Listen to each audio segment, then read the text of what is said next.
Welcome to Sleepy Science Hub. I'm glad you found your way here tonight, to this quiet corner of the internet where science meets the gentle art of rest. As you settle in wherever you are in the world, perhaps it's late evening where you're listening, or maybe the early hours of morning. Take a moment to let me know in the comments where you are and what time it is. There's something wonderfully connecting about knowing we're sharing this moment of learning together, even across vast distances. Now, get comfortable. Adjust your pillows, pull your blankets a little closer, and let your breathing settle into its natural rhythm. Tonight, we're going to explore one of the ocean's most profound phenomena, the mega tsunami.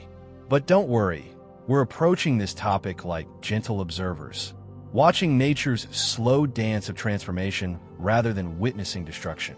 Think of it as watching clouds reshape in the sky, or observing how morning light gradually changes the color of water. Take a slow breath, and let's begin this peaceful journey into the deep waters of understanding. As you lie there, comfortable and warm, imagine for a moment that you're floating peacefully above the ocean floor, suspended in the deep blue silence thousands of feet below the surface. The water around you is perfectly still, holding you in its gentle embrace like the softest blanket. This is where our story begins, not with violence or chaos, but with the profound quiet that exists in the deepest parts of our planet's waters. The ocean floor beneath us stretches away in all directions, a landscape as varied and beautiful as any you might find on land. Rolling hills of sediment, carved valleys, and towering underwater mountains create a geography that most human eyes will never see. Yet it's here, in this peaceful underwater realm, that the seeds of mega tsunamis are quietly planted, sometimes waiting for centuries before they bloom into motion. Let your mind drift downward with me, settling onto this underwater landscape like a leaf finding its place on still pond water. The pressure here is immense, yet everything exists in perfect balance. Fish move slowly through the darkness, their bodies adapted to this deep world, while microscopic life forms dance in currents so gentle they barely disturb the finest grains of sand. In this deep ocean environment, time moves differently than it does in your daily life.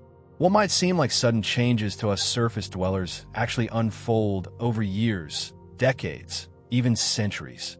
The Earth's crust beneath these waters shifts and settles with the patience of geological time, creating conditions that, when they finally release their stored energy, can reshape coastlines thousands of miles away.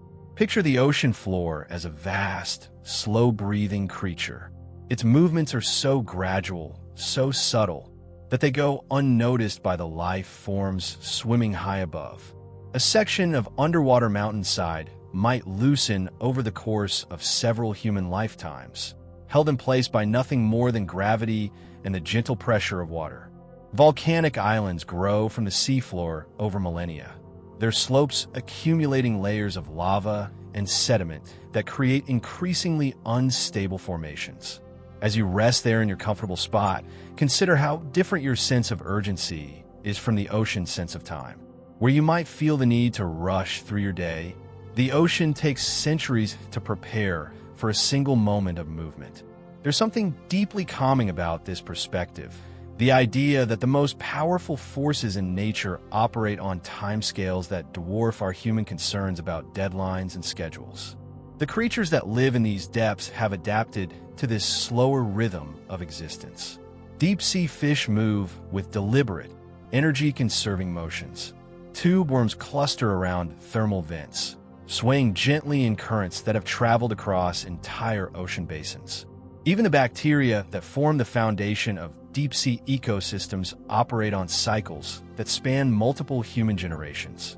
But perhaps most remarkably, the water itself carries memory.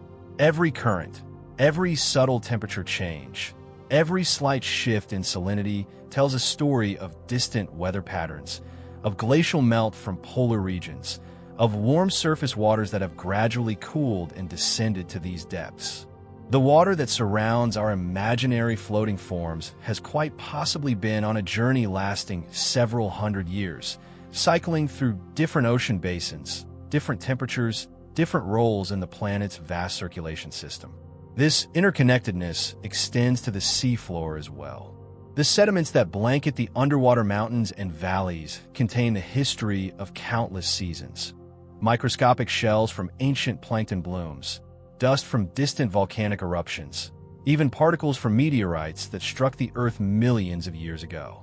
Each layer tells part of story, and when these layers shift or slide, they can unleash energy that has been slowly accumulating since before human civilization began. The underwater landslides that can trigger mega tsunamis don't happen suddenly in the way we might imagine. Instead, they're more like the final moment when a pile of sand on a beach finally gives way after countless grains have been added one by one. The actual sliding might take place over the course of several minutes, which is practically instantaneous in geological terms. But the conditions that make that sliding possible develop over timescales that make our longest-lived trees seem like brief flowers. As your breathing becomes deeper and more regular, let yourself imagine the profound stability that exists in these deep places most of the time. For every moment of dramatic change, there are millions of moments of peaceful equilibrium. The water pressure that would crush surface-dwelling creatures actually provides a stabilizing force here, keeping everything pressed gently into place, maintaining the delicate balance that allows deep-sea ecosystems to thrive in conditions that would seem impossible to us. The temperature in these depths remains remarkably constant, a consistent near-freezing that changes by only a degree or two across entire ocean basins. This thermal stability creates an environment where life can persist for centuries. There are likely fish swimming in these waters that were born before your grandparents, living their slow, deliberate lives in a world where seasonal changes are barely perceptible. Even the chemistry of deep ocean water remains stable over long periods. The salt content, the dissolved minerals, the traces of gases, all of these exist in proportions that have been refined over geological ages. When mega tsunamis do occur, they temporarily disrupt this chemical stability, mixing water from different depths and different regions, creating temporary chemical gradients that will eventually settle back into equilibrium over the course of several years. This mixing process, while part of what makes tsunamis so powerful, is also part of the ocean's natural circulation system. In a sense, mega tsunamis serve as occasional reset buttons, stirring up nutrients that have settled to the bottom, redistributing heat and minerals, and creating new opportunities for life to establish itself in different areas. It's destruction that serves renewal, change that ultimately preserves balance. The volcanic islands that can collapse to create mega tsunamis are themselves products of this deep ocean stability. They grow slowly from repeated eruptions, each layer of lava cooling and hardening before the next layer is added.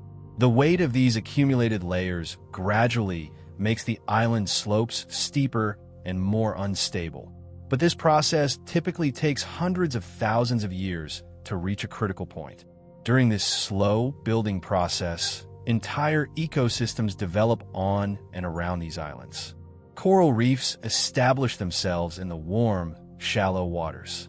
Fish populations adapt to the specific conditions created by each island's unique underwater topography.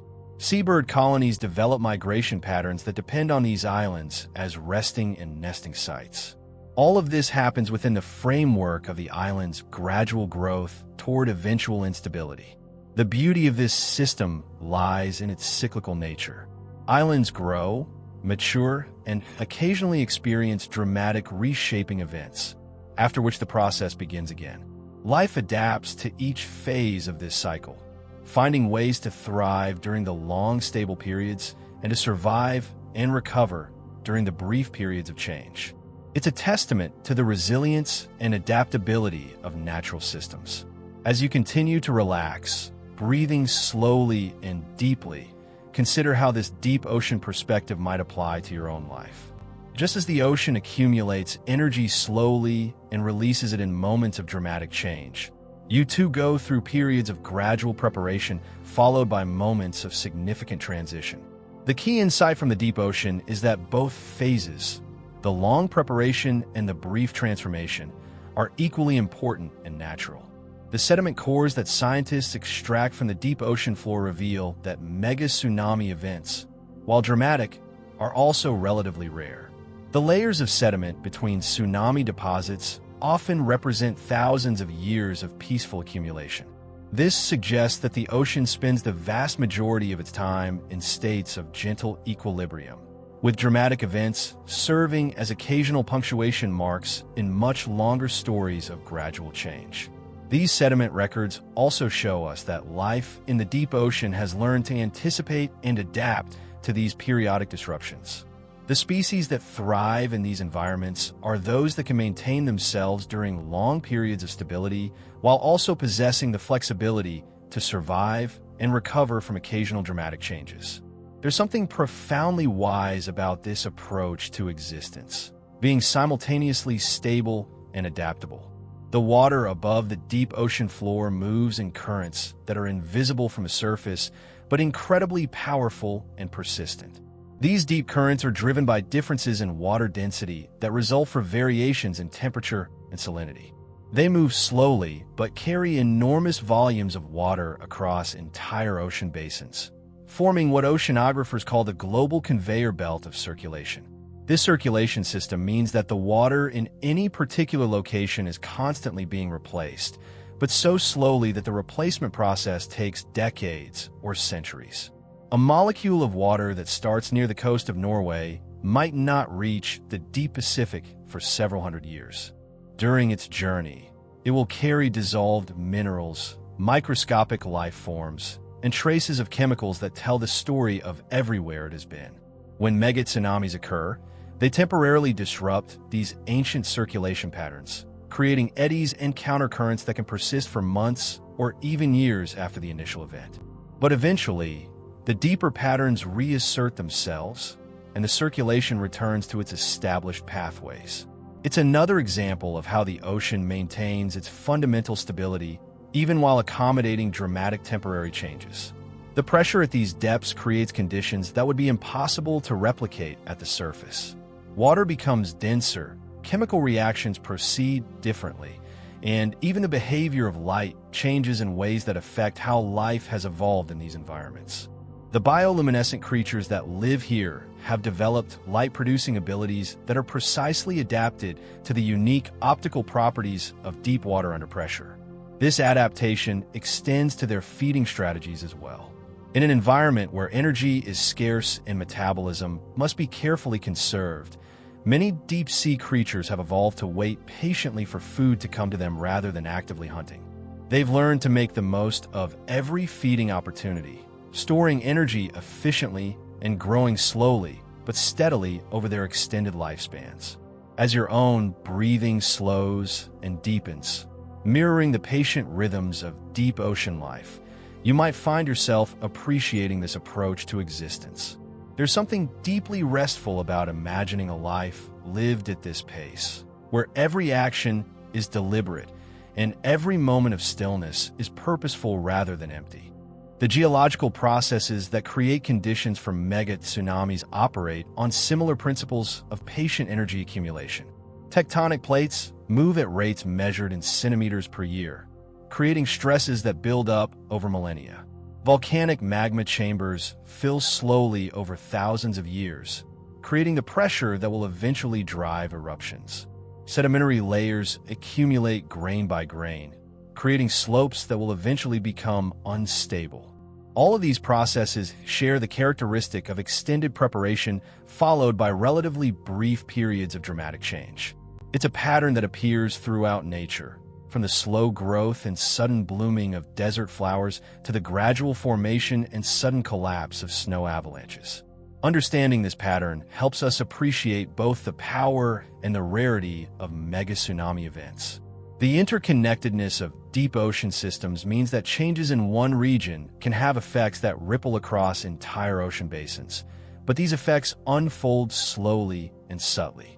A volcanic eruption in the deep Pacific might alter circulation patterns that won't reach the Atlantic for several decades. A landslide off the coast of one continent might change sediment deposition patterns that affect marine ecosystems thousands of miles away years later. This interconnectedness extends upward to the surface as well. The deep currents that move so slowly through the abyss eventually rise to the surface in certain regions, bringing nutrients that support surface ecosystems and affecting weather patterns across entire continents. The stability of deep ocean systems provides a foundation for the more dramatic and visible changes that occur at the surface. As we prepare to explore how these deep, stable systems can occasionally produce dramatic surface effects, let yourself settle even more deeply into comfort. The story we're about to unfold is one of transformation rather than destruction, of the ocean's ability to reshape itself and the lands around it through processes that, while powerful, are as natural and fundamental as the rising and setting of the sun. The deep waters hold their secrets gently, revealing them slowly to those who take the time to listen. As you continue to relax, breathing in harmony with the imagined rhythms of the deep ocean, you're participating in the same kind of patient observation that allows scientists to understand these remarkable phenomena. Rest easy knowing that the forces we'll explore next, while impressive in their scale, are part of the same natural world that creates gentle rain, flowing rivers, and the soft sound of waves lapping against a peaceful shore. Now that you've settled into the peaceful depths of the ocean, let your awareness drift toward the sleeping giants that rest beneath the seafloor. These are not mythical creatures, but rather the geological forces that have been quietly accumulating energy for thousands, sometimes millions of years. Like a person who sleeps deeply for hours before waking refreshed and ready for action, these underwater formations rest in apparent stillness, while powerful processes work slowly within them. Imagine yourself floating just above a massive underwater mountain, one that rises from the abyssal plain like a gentle giant sleeping beneath a blanket of water. This mountain, formed by countless volcanic eruptions over geological time, has been growing layer by layer, each addition of cooled lava making it slightly taller, slightly heavier, and gradually more unstable. The process is so slow that if you could watch in real time, you would see no movement at all. Like watching a tree grow or a mountain erode, the changes happen on timescales that dwarf human perception. The volcanic islands that dot our oceans are the visible peaks of these underwater mountains, but their true scale lies hidden beneath the waves.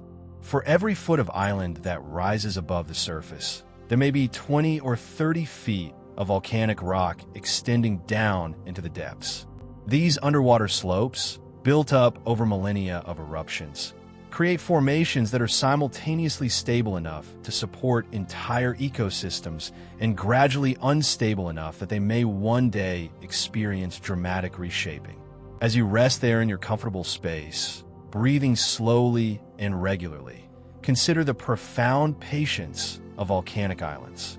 Each eruption that contributes to their growth happens only after years or decades of gradual pressure buildup deep within the earth. The magma that eventually emerges as lava has been slowly working its way upward through miles of solid rock, finding paths through tiny cracks and fissures, accumulating in underground chambers where it waits for the right conditions to continue its journey to the surface. This process of gradual accumulation and occasional release mirrors many patterns in nature and in our own lives. Just as you might work steadily toward a goal over months or years before experiencing a moment of breakthrough or achievement, volcanic islands grow through countless small additions that eventually create conditions for more dramatic changes. The beauty lies not just in the dramatic moments, but in the long periods of steady, patient preparation. The underwater slopes of these volcanic mountains are often covered with layers of sediment that have settled over thousands of years. Microscopic shells from countless generations of plankton, dust from distant continents carried by ocean currents, and volcanic ash from eruptions both local and remote all contribute to these sedimentary blankets. Each layer tells a story of environmental conditions during the time it was deposited, warmer or cooler water temperatures, changes in ocean chemistry, variations in the types of life forms that flourished during different periods. These sediment layers serve as natural historians, preserving evidence of past climate changes, volcanic events, and even asteroid impacts that occurred millions of years ago. When scientists extract cores from these sediment layers, they can read the history of our planet's oceans like pages in an ancient book. The remarkable thing is that these same sediment layers, while serving as peaceful repositories of Earth's history, can also become part of the dramatic story of mega tsunamis when geological conditions change. Let your breathing settle into an even deeper rhythm as you imagine the slow dance of sediment deposition. Particles that began their journey on land thousands of miles away eventually find their way to these underwater slopes through river systems, atmospheric transport, and ocean currents. A grain of sand that once sat on a beach in California might eventually come to rest on the slope of an underwater mountain in the Pacific, joining countless other particles in the gradual process of slope building and, eventually, slope destabilization. The concept of slope destabilization sounds dramatic, but in geological terms, it's simply the natural result of gravity acting on increasingly steep formations over very long periods of time. As volcanic islands grow taller and their underwater slopes become more heavily laden with sediment, they gradually approach angles that become difficult to maintain. The process is so slow that it can be compared to watching paint dry, except that it takes thousands of times longer. Ocean currents play a fascinating role in this process, sometimes helping to stabilize underwater slopes by carrying away loose sediment, and sometimes contributing to destabilization by undercutting the base of sediment accumulations. These currents, driven by differences in water temperature and salinity, can persist for centuries or even millennia, slowly but steadily altering the shape of underwater landscapes. A current that flows along the base of an underwater mountain slope might remove sediment at a rate of just a few inches per century. But over geological time, this gentle erosion can create conditions that lead to much more dramatic changes. The thermal activity associated with volcanic islands adds another layer of complexity to these systems. Underwater volcanic vents release heated water that creates localized circulation patterns, while the cooling and heating cycles associated with volcanic activity can cause expansion and contraction of rock formations. These thermal effects operate on multiple timescales. Some changes occur over periods of hours or days as volcanic activity waxes and wanes, while others develop over centuries as the overall thermal output of a volcanic system gradually changes. As you continue to relax, letting your mind drift with these slow geological processes, you might appreciate how different this timescale is from the rapid pace of daily life. In the world of underwater mountains and sediment layers, 1,000 years is like a single day in human terms. Changes that would seem dramatic to us unfold so gradually that they're imperceptible to most forms of life. Fish populations adapt to shifting ocean floor topography over hundreds of generations. Coral reefs slowly migrate to follow changing depth conditions, and deep-sea ecosystems gradually adjust to evolving chemical and thermal environments. The sleeping giants beneath the ocean floor include not only volcanic mountains, but also vast underwater plateaus formed by ancient lava flows. These plateaus, some larger than entire continents, represent periods of intense volcanic activity that occurred millions of years ago. Today they appear stable and permanent, covered with sediment and supporting diverse ecosystems, but they too carry within them the potential for future change. Their edges, where they meet the deeper ocean floor, can become sites of gradual erosion that, over geological time, may lead to the formation of underwater landslides. These underwater landslides represent one of the primary mechanisms by which sleeping geological giants can awaken to create mega tsunamis. But even the landslides themselves follow the pattern of gradual preparation followed by relatively brief periods of change. The conditions that make landslides possible develop over thousands or millions of years, while the actual sliding motion may take place over the course of minutes or hours. It's another example of nature's tendency to accumulate change slowly and then release it in more concentrated periods of activity. The scale of underwater landslides can be difficult to comprehend from our human perspective, A single landslide might involve the movement of hundreds of cubic miles of rock and sediment, equivalent to moving several mountain ranges at once.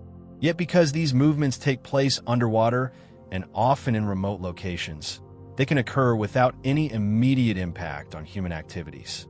The ocean absorbs and redistributes the energy from these events, often carrying their effects across entire ocean basins before they become noticeable at distant coastlines. The fluid dynamics of underwater landslides are particularly fascinating when considered from the perspective of someone seeking rest and relaxation. Unlike landslides on dry land, which are often violent and destructive events, underwater landslides move through a medium that provides resistance and cushioning. The water that surrounds the moving sediment and rock helps to slow and moderate the motion, creating flows that, while massive in scale, are more gradual and fluid than their terrestrial counterparts. This fluid motion creates turbidity currents, underwater rivers of sediment-laden water that can flow for hundreds of miles across the ocean floor. These currents move faster than normal deep-sea currents, but still much more slowly than surface waves, flowing at speeds that might be compared to a gentle river rather than a rushing torrent. As they flow across the ocean floor, they carve channels and deposit sediment in new locations, gradually reshaping underwater landscapes in ways that can persist for thousands of years. The energy involved in creating these turbidity currents comes from the gravitational potential energy that has been slowly stored in unstable slope formations over geological time. When the accumulated sediment and rock finally begins to slide, this stored energy is converted into kinetic energy, the energy of motion. But the conversion process is moderated by the water medium, resulting in movements that, while powerful, are more like slow-motion avalanches than explosive releases of energy. As your breathing continues to slow and deepen, you might find it soothing to imagine these underwater flows as vast, slow rivers carrying sediment across the ocean floor. Picture them moving with the deliberate pace of honey flowing from a jar, reshaping the landscape grain by grain, creating new valleys and filling old ones with patient persistence. There's something deeply calming about visualizing change that occurs at this pace, powerful enough to move mountains, but gentle enough that most marine life can adapt and adjust to the gradually changing conditions. The biological communities that live on and around these sleeping geological giants have evolved remarkable strategies for dealing with periodic disturbance. Many deep-sea creatures have developed the ability to quickly bury themselves in sediment when conditions become turbulent. Emerging once calm returns to resume their normal activities.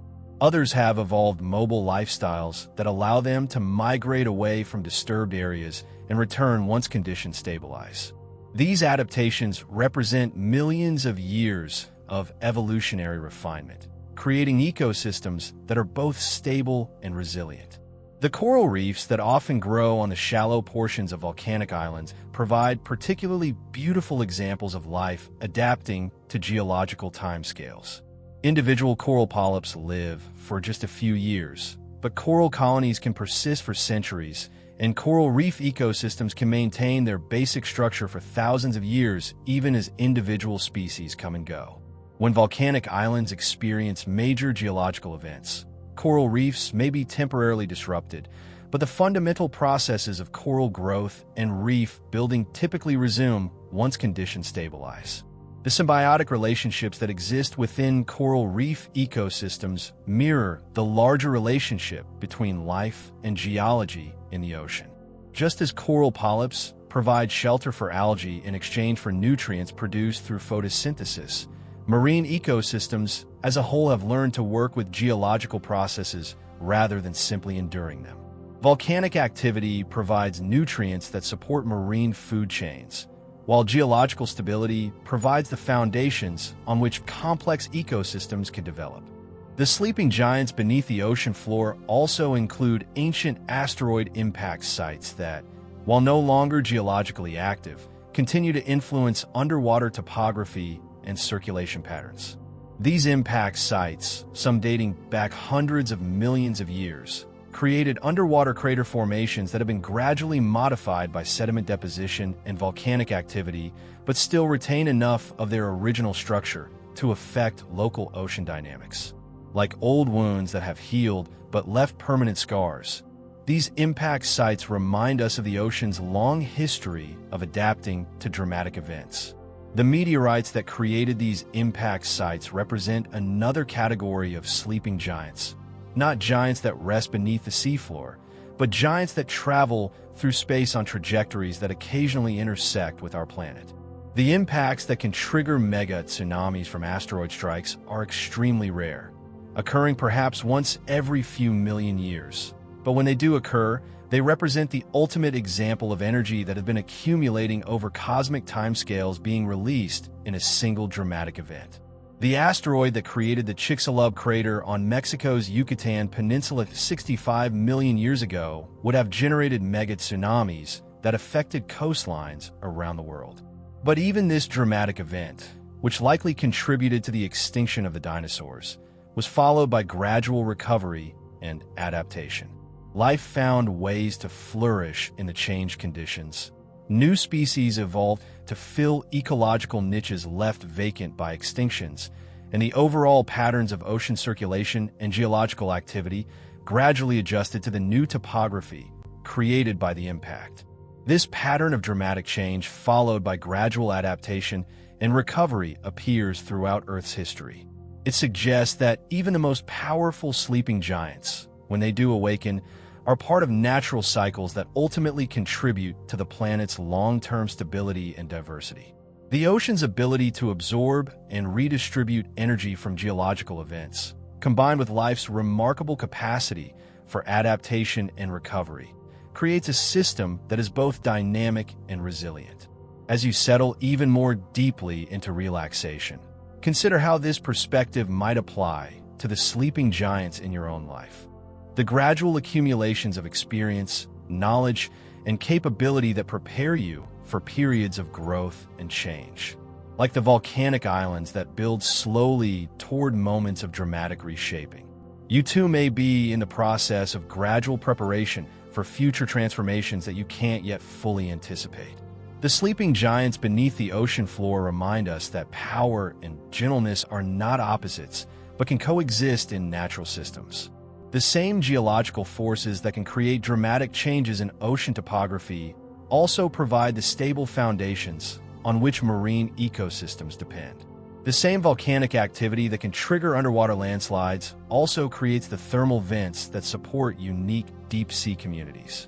The same accumulation of sediment that can lead to slope instability also preserves the historical record of our planet's environmental changes. This integration of stability and change, of gradual preparation and occasional dramatic transformation, represents one of nature's most profound lessons. As you continue to breathe slowly and regularly, letting your body and mind settle into deeper states of rest, you're participating in your own version of this natural rhythm, the daily cycle of activity and rest that allows for both growth and recovery, both learning and integration. The ocean floor continues its patient work of accumulation and occasional redistribution, maintaining the long-term patterns that have sustained marine life for millions of years while accommodating the periodic changes that keep the system dynamic and evolving. The sleeping giants rest peacefully in their underwater domains, neither fully dormant nor immediately active, but rather existing in that patient state of potential that characterizes so much of the natural world. Tomorrow, the gradual processes of sediment deposition, thermal circulation, and biological adaptation will continue at their measured pace, just as they have for countless days before and will for countless days to come. The sleeping giants will continue their slow accumulation of energy and gradual shifts toward future moments of transformation, maintaining the deep rhythms that connect our restless surface world to the patient depths below. As you settle deeper into comfort, your breathing now synchronized with the slow rhythms we've been exploring. Let your awareness shift to those rare moments when the sleeping giants beneath the ocean floor begin to stir. These first whispers of change are so subtle that they would be imperceptible to most observers, like the barely noticeable shift in a sleeping person's breathing just before they begin to wake. Yet within these gentle initial movements lies the seed of transformation that will eventually reshape vast areas of the ocean floor and send ripples across entire ocean basins. Picture yourself still floating in that peaceful underwater realm, but now your attention is drawn to a particular slope on the side of an underwater mountain. For thousands of years, this slope has been accumulating sediment in layers so thin that each individual deposit would be measured in fractions of inches. The weight of these accumulated layers has been gradually increasing the stress on the underlying rock formations, but so slowly that the change has been imperceptible. Today, however, something is different. The stress has finally reached a critical threshold, and the first whisper of movement begins. The initial displacement might involve no more than a few cubic yards of sediment, roughly equivalent to the amount of soil you might find in a small garden. This sediment doesn't fall dramatically through the water like a rock slide on a mountainside. Instead, it begins to move with the fluid grace of thick honey spreading across a table, its motion cushioned and slowed by the surrounding water.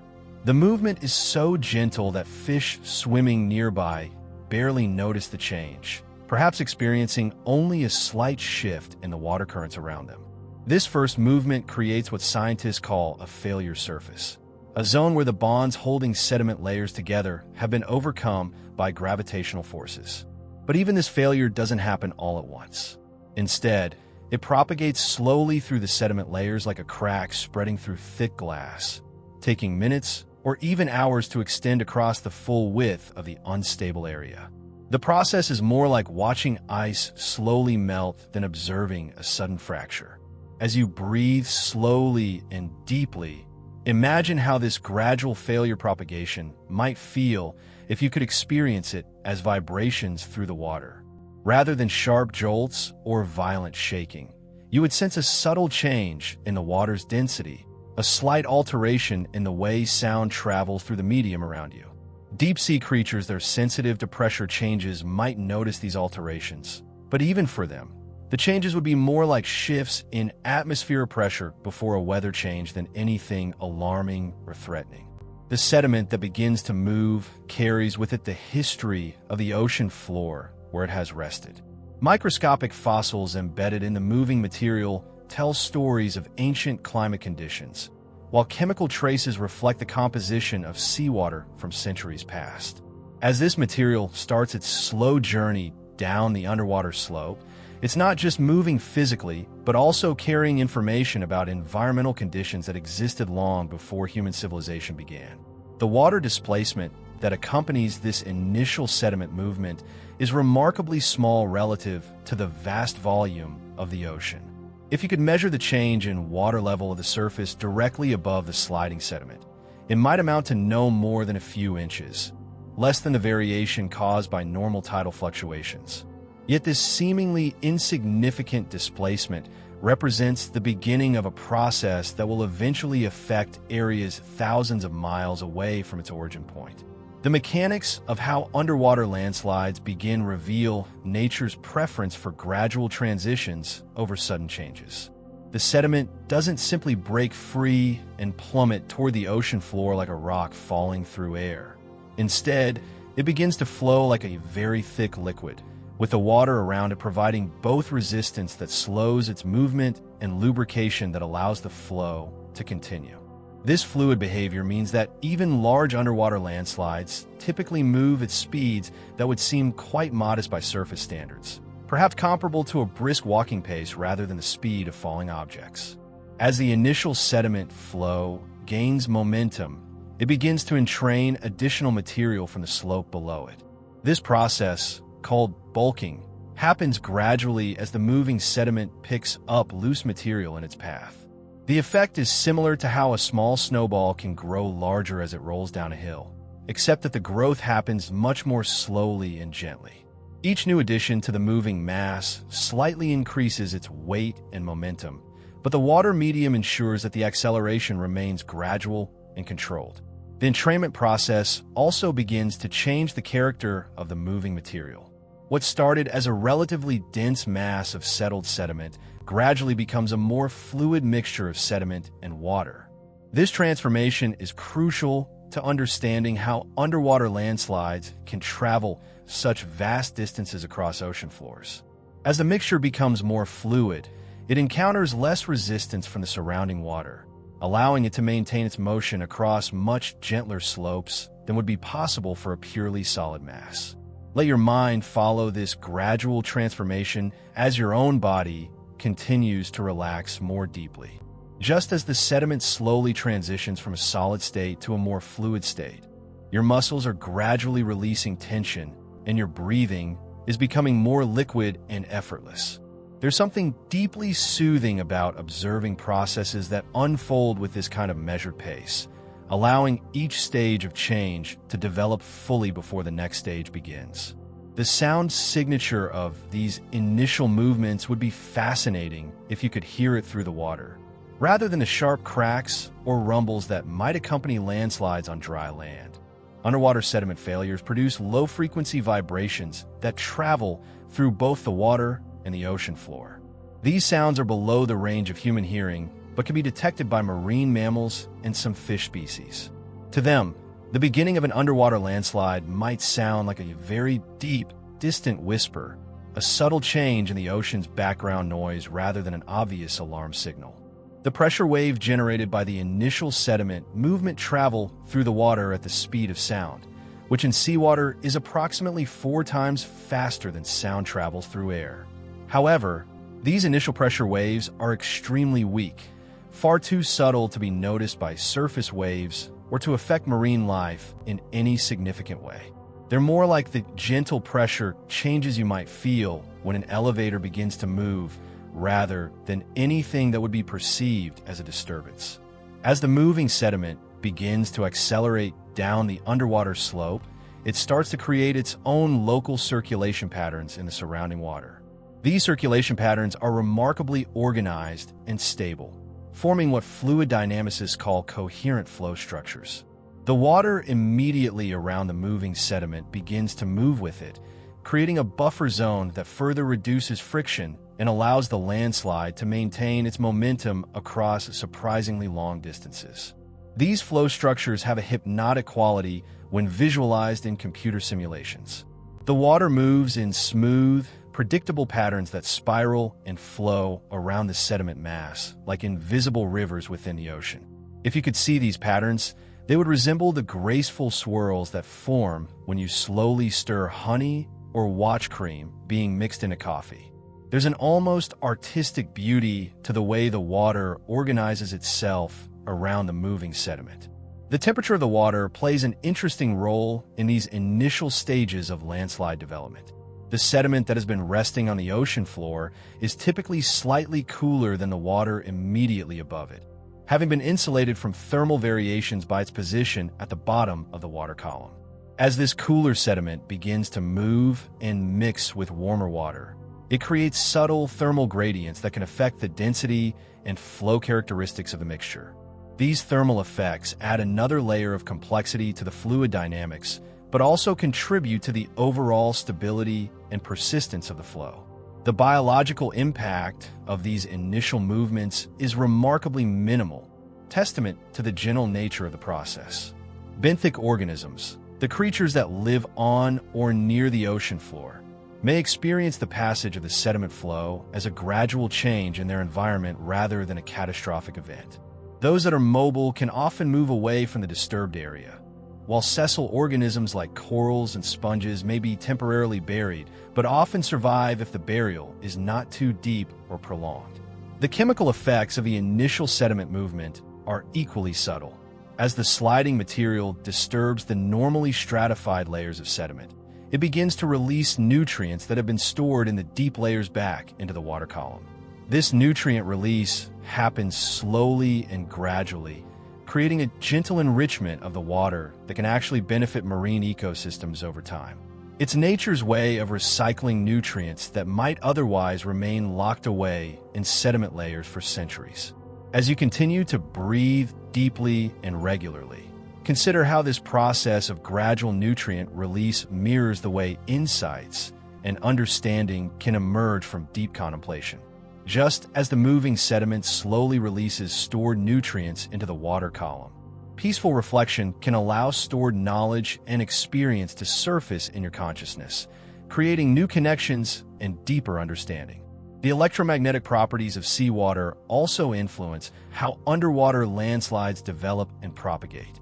The salt content of seawater makes it electrically conductive, and the movement of large volumes of sediment-laden water through the Earth's magnetic field generates very weak electrical currents. These currents are far too small to have any biological effects, but they contribute to the complex physical processes that govern how underwater landslides behave. Some marine animals that navigate using electromagnetic sensitivity might detect these subtle electrical signatures, though the signals would be much weaker than those they use for normal navigation. The fractal nature of sediment particles creates interesting scaling effects as the landslide develops. The same physical principles that govern the movement of individual sand grains also apply to larger aggregations of sediment, just at different scales. This scale invariance means that the flowing sediment exhibits similar patterns of behavior, whether you're looking at cubic inches or cubic miles of material. It's another example of nature's tendency to use consistent organizing principles across vastly different scales of organization. The interaction between the moving sediment and the existing topography of the ocean floor creates a constantly evolving landscape of flow patterns.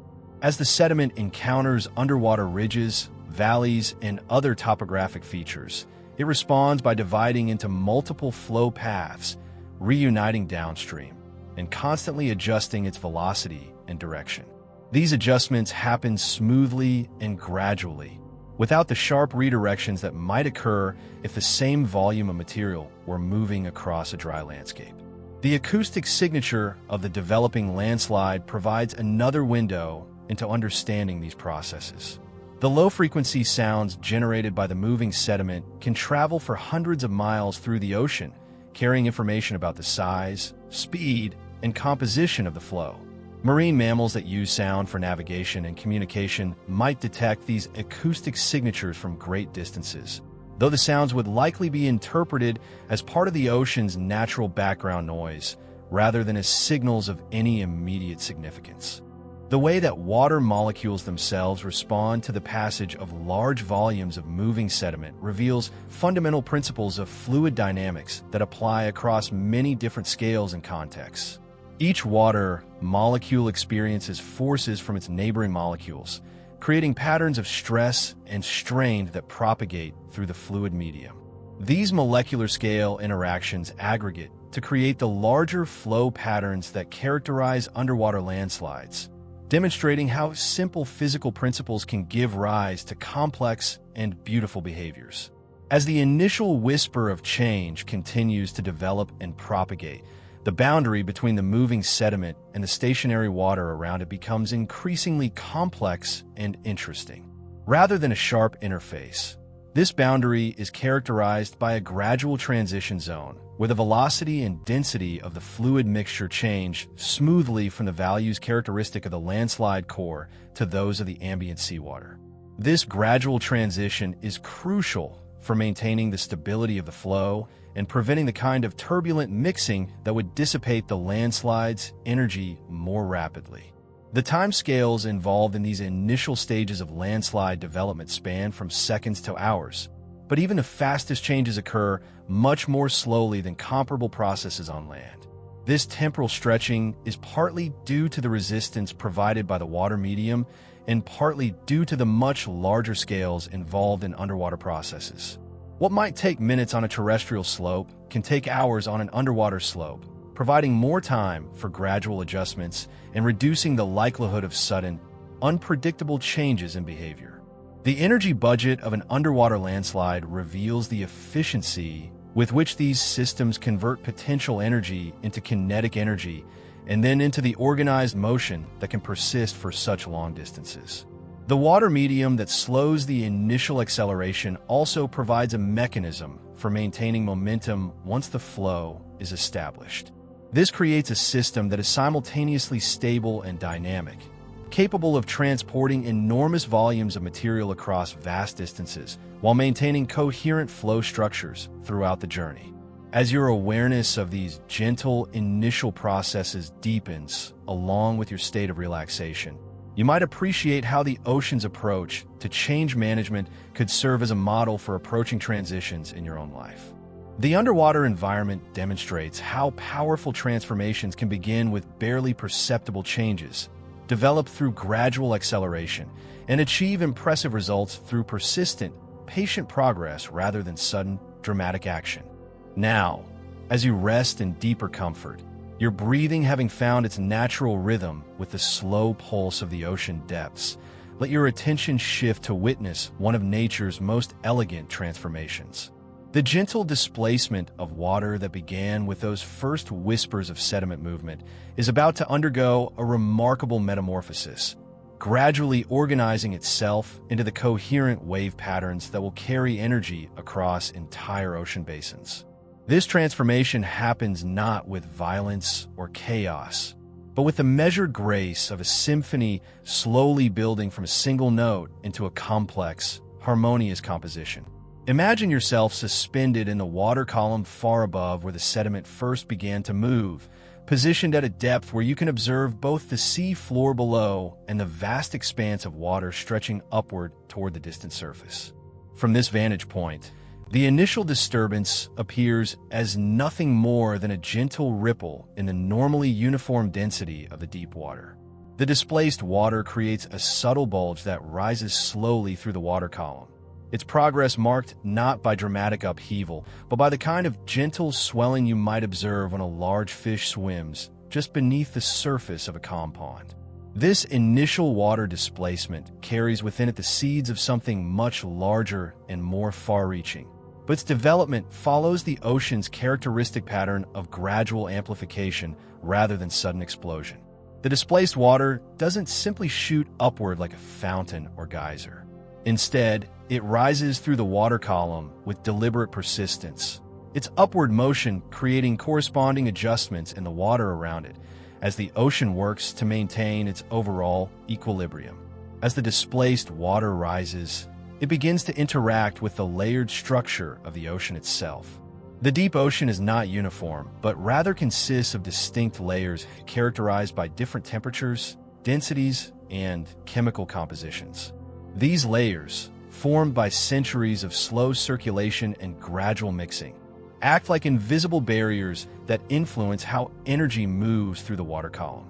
The rising water must work its way through these layers, adjusting its speed and character as it encounters each new stratum. The process resembles what happens when you slowly pour honey through layers of different liquids in a clear container. Each interface between layers creates a brief pause or change in the flow characteristics, but the overall motion continues with patient persistence. The displaced water adapts to each layer it encounters, sometimes spreading horizontally along density boundaries before continuing its upward journey, sometimes accelerating through regions of lower resistance, always maintaining the fundamental impulse that drives it toward the surface. Let your breathing deepen as you contemplate this layered ascent, each breath marking another stage in the water's patient journey upward through the stratified ocean. There's something profoundly peaceful about visualizing this process, the way the displaced water works with rather than against the ocean's natural structure, finding pathways through the complex three-dimensional environment of the deep sea without forcing its way through barriers or creating unnecessary turbulence. The thermal structure of the ocean plays a particularly important role in shaping how the displaced water moves upward. In most oceanic regions, temperature decreases with depth, creating what oceanographers call a thermocline, a zone where temperature changes rapidly over a relatively short vertical distance. When the rising water encounters these thermal boundaries, it may temporarily spread horizontally, creating lens-shaped volumes of slightly displaced water that propagate outward from the source region, like rings spreading from a stone dropped in still water. These horizontal, spreading patterns are beautiful to contemplate, resembling the concentric circles that form when raindrops hit a calm pond surface. But unlike surface ripples, which quickly dissipate their energy through friction and wave breaking, these deep water displacement patterns can maintain their coherence for hours or even days, slowly expanding their area of influence while maintaining the essential pattern of their formation. The energy spreads outward but doesn't disappear. It redistributes itself across larger and larger areas while maintaining its fundamental character. The chemical gradients that exist within ocean water also influence how displacement energy propagates upward. Regions where salinity changes rapidly with depth can act as partial barriers to vertical motion, encouraging the displaced water to spread horizontally along surfaces of constant density. These haloclines, as scientists call them, create another layer of complexity in the three-dimensional patterns of energy propagation, but they also contribute to the stability and persistence of the displacement patterns by preventing energy from being dissipated through chaotic mixing. As the displaced water continues its ascent, it begins to interact with the ocean's natural circulation patterns. Deep ocean currents, flowing at speeds that are barely perceptible but carrying enormous volumes of water across vast distances, provide both resistance and assistance to the rising water mass. When the displacement encounters a current flowing in the same general direction, the interaction can enhance and focus the energy propagation. When it encounters opposing currents, the interaction creates more complex flow patterns but rarely eliminates the fundamental upward motion entirely. The Coriolis effect, caused by the Earth's rotation, adds another subtle but important influence to the way displacement energy propagates through the ocean. This effect, which is responsible for the characteristic spiral patterns of weather systems and ocean currents, causes moving water masses to curve gradually as they travel. For the displaced water rising from an underwater landslide, the Coriolis effect creates a gentle, spiraling motion that becomes more pronounced as the water mass moves through different latitudes during its journey toward the surface. This spiraling motion is so gradual that it would be imperceptible to a human observer, but over the course of hours or days, it can significantly influence the direction and character of wave propagation. The effect is strongest at higher latitudes and becomes negligible near the equator, creating regional variations in how tsunami energy spreads across different ocean basins.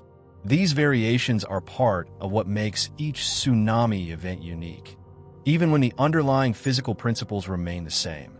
As you continue to relax, breathing in harmony with these slow oceanic processes, you might appreciate how the Coriolis effect represents another example of the interconnectedness that characterizes ocean systems. The rotation of the entire planet influences the movement of individual water masses, creating a connection between global-scale astronomical phenomena and local patterns of wave propagation. It's a reminder that the ocean exists within a larger cosmic context, responding to forces that originate far beyond the Earth's surface. The approach of the displaced water toward the upper layers of the ocean marks a crucial transition in the tsunami development process.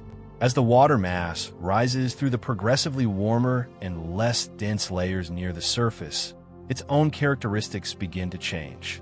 The pressure decrease associated with shallower depths allows the water to expand slightly, while the temperature increase affects its viscosity and flow characteristics. These changes are subtle but important for understanding how deep water energy displacement eventually manifests as surface wave activity. The interaction between the rising water mass and the ocean surface layers involves complex exchanges of momentum and energy that occur gradually over periods of minutes to hours. Unlike the sudden impact that might result from an explosion or other violent disturbance, the emergence of tsunami energy at the ocean surface happens through a process of gradual coupling between different layers of the water column. The deep displacement slowly communicates its presence to the surface layers through a series of intermediate steps, each of which allows for adjustment and adaptation. The formation of the initial surface wave represents a moment of remarkable transformation. The conversion of three-dimensional water displacement into the two-dimensional wave patterns that will eventually propagate across the ocean surface. This conversion process is governed by the same physical principles that create all ocean waves, but the scale and energy involved in tsunami formation create wave characteristics that are quite different from those of ordinary wind-driven waves. The initial tsunami wave that forms at the surface above the displacement zone is typically much longer than it is high. While wind waves might have wavelengths measured in hundreds of feet and heights measured in feet or yards, the initial tsunami wave can have wavelengths measured in miles or tens of miles while having heights that are still relatively modest, perhaps only a few feet above the normal sea level. This creates waveforms that are almost imperceptible to anyone who might be floating on the surface directly above the formation zone. The long wavelength of tsunami waves is crucial to understanding their subsequent behavior and their ability to travel vast distances across ocean basins. Long wavelength waves are much more efficient at maintaining their energy over long distances than short wavelength waves. They experience less energy loss due to friction and turbulence, and they're less affected by irregularities in the ocean floor or variations in water depth. This efficiency allows tsunami waves to carry their energy across entire ocean basins with remarkably little diminishment. The mathematical relationship between wavelength and wave speed in deep water ensures that tsunami waves travel much faster than ordinary ocean waves. The speed of a wave in deep water is proportional to the square root of its wavelength, which means that the extremely long wavelengths characteristic of tsunamis result in propagation speeds that can exceed 400 miles per hour in the deep ocean. Yet despite these high speeds, the wave motion itself remains gentle and gradual from the perspective of water particles within the wave. As you settle even deeper into relaxation, consider how the concept of wavelength relates to the rhythms in your own life. Just as tsunami waves achieve their remarkable reach and persistence through having very long wavelengths, the most enduring changes in personal growth and understanding often involve long-term patterns rather than brief, intense experiences. The slow, breathing rhythm you're experiencing now, the gradual relaxation of your muscles, and the peaceful settling of your thoughts all represent long wavelength processes that can have profound and lasting effects. The directional characteristics of tsunami wave propagation depend on the geometry of the initial displacement and the topographic features of the ocean floor in the source region. If the underwater landslide that triggered the tsunami occurred on a slope facing a particular direction, the strongest wave energy will initially propagate in that direction. However, the long wavelength of tsunami waves means that they tend to spread out in all directions from the source region, creating circular or elliptical patterns of wave propagation that eventually encompass large portions of the ocean basin. The process by which wave energy spreads in multiple directions is called geometric spreading, and it represents one of the primary mechanisms by which tsunami energy is distributed across large areas. As the wave fronts expand outward from the source region, the total energy of a tsunami is spread across increasingly large circumferences, resulting in a gradual decrease in wave amplitude even as the wave speed and wavelength remain relatively constant. This spreading effect helps to explain why tsunamis often have devastating effects near their source regions, but cause progressively less damage at greater distances. The interaction between tsunami waves and the Earth's magnetic field represents another subtle but fascinating aspect of wave propagation. The movement of electrically conductive seawater through the planet's magnetic field generates very weak electrical currents within the ocean. These currents are far too small to have any practical effects, but they can be detected by sensitive instruments and provide scientists with another way to study tsunami propagation patterns. The electrical signatures of tsunami waves can sometimes be detected by magnetic observatories on land, offering an additional tool for monitoring these events. The gravitational effects associated with large-scale water displacement also play a role in tsunami propagation, though these effects are extremely small and become significant only when considering very large events or very precise measurements. The redistribution of water mass associated with a tsunami creates tiny changes in the local gravitational field, which can be detected by satellite-based gravimeters. These gravitational signatures provide yet another window into understanding how energy and mass are redistributed during tsunami events. The acoustic properties of tsunami waves create sound signatures that can travel much faster than the waves themselves, providing early warning of approaching tsunamis for marine animals that are sensitive to underwater sound. The low-frequency acoustic waves generated by tsunami propagation can travel at the speed of sound in seawater, approximately 1,500 meters per second, which is much faster than the 200 meters per second typical of tsunami wave propagation. Marine mammals and some fish species may detect these acoustic precursors minutes or hours before the actual waves arrive. The optical properties of tsunami waves are subtle but measurable, involving slight changes in the way light behaves as it passes through water that is experiencing large-scale wave motion. These optical effects are far too small to be visible to the naked eye, but they can be detected by sophisticated satellite-based sensors that monitor ocean surface conditions. The ability to detect tsunamis through their optical signatures represents an important advance in tsunami monitoring and early warning capabilities. As the initial tsunami waves continue to develop and organize themselves into coherent propagation patterns, they begin to exhibit the remarkable property of non-dispersive propagation. Unlike ordinary ocean waves, which tend to separate into component wavelengths that travel at different speeds, tsunami waves maintain their coherent form over vast distances. This non-dispersive behavior is a consequence of their long wavelength and the deep water environment in which they initially propagate, and it's crucial for understanding how tsunamis can maintain their energy and impact potential across entire ocean basins. The mathematical description of non-dispersive wave propagation reveals elegant relationships between wave energy, wavelength, and propagation speed that have applications far beyond oceanography. These same mathematical principles apply to many other wave phenomena in physics, from electromagnetic waves to quantum mechanical wave functions. The study of tsunami propagation thus provides insights into fundamental aspects of wave behavior that connect oceanography to other branches of physical science. The energy density within tsunami wave fronts represents an enormous concentration of power that remains largely invisible and unfelt until the waves encounter shallow water or coastal boundaries. A single tsunami wave front can carry energy equivalent to the electricity consumption of a large city for several days. Yet this energy is distributed so smoothly across the wave front that ships sailing in the deep ocean might pass directly through tsunami waves without detecting any unusual conditions. This hidden power within tsunami waves exemplifies the ocean's ability to store and transport enormous amounts of energy in forms that remain benign until specific conditions trigger their release or concentration. It's another example of the ocean's characteristic pattern of accumulating energy gradually and then redistributing it through processes that unfold over extended time periods, maintaining overall stability while accommodating occasional periods of significant change. As you sink deeper into tranquil rest, your body now completely surrendered to comfort and your breathing flowing like gentle tides.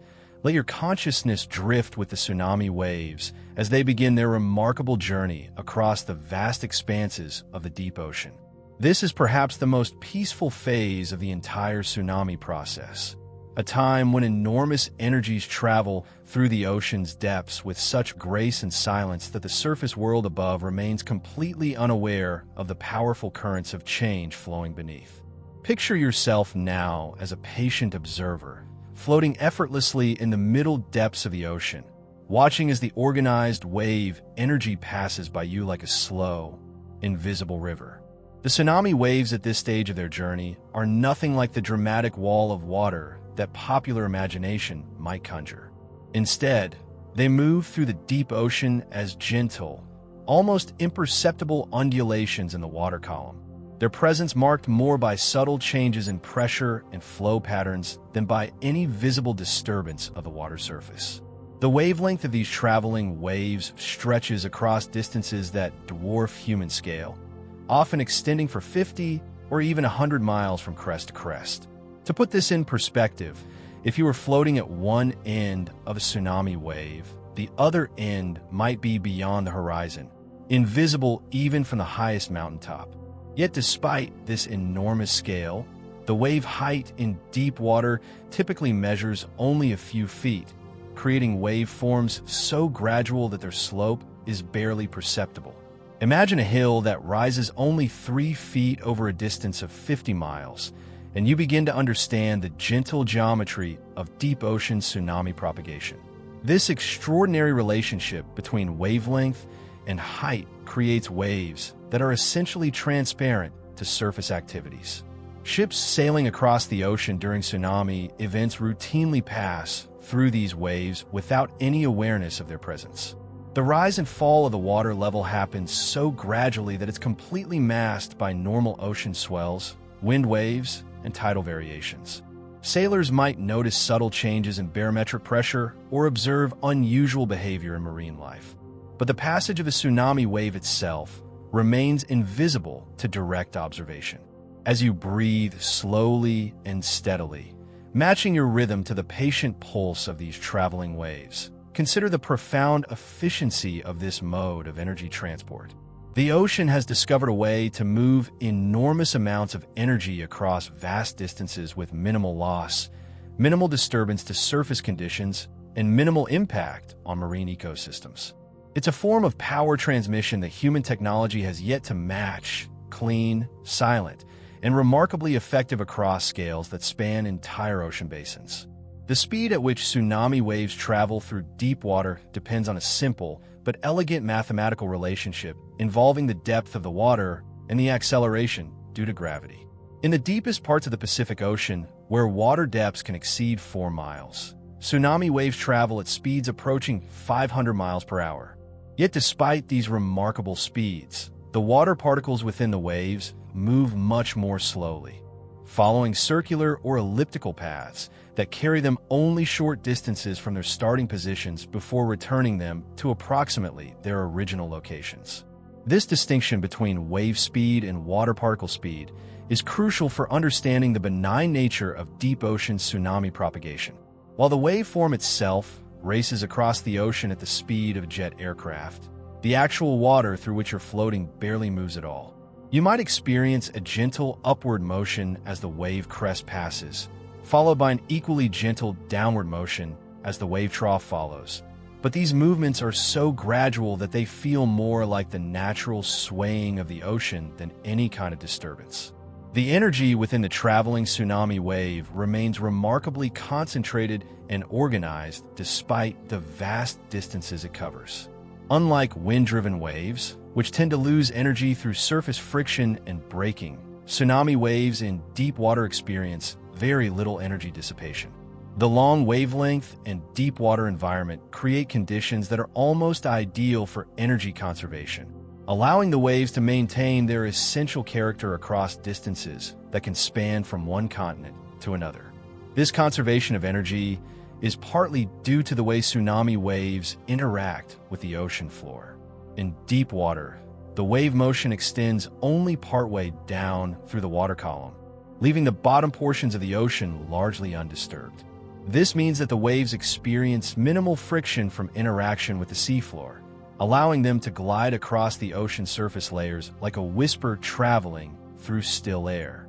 The deeper the water, the less the tsunami waves are affected by bottom friction, which explains why they can maintain their energy so effectively in the deepest parts of ocean basins. The path that tsunami waves follow across the ocean is influenced by the subtle variations in water depth that characterize even the deepest ocean basins.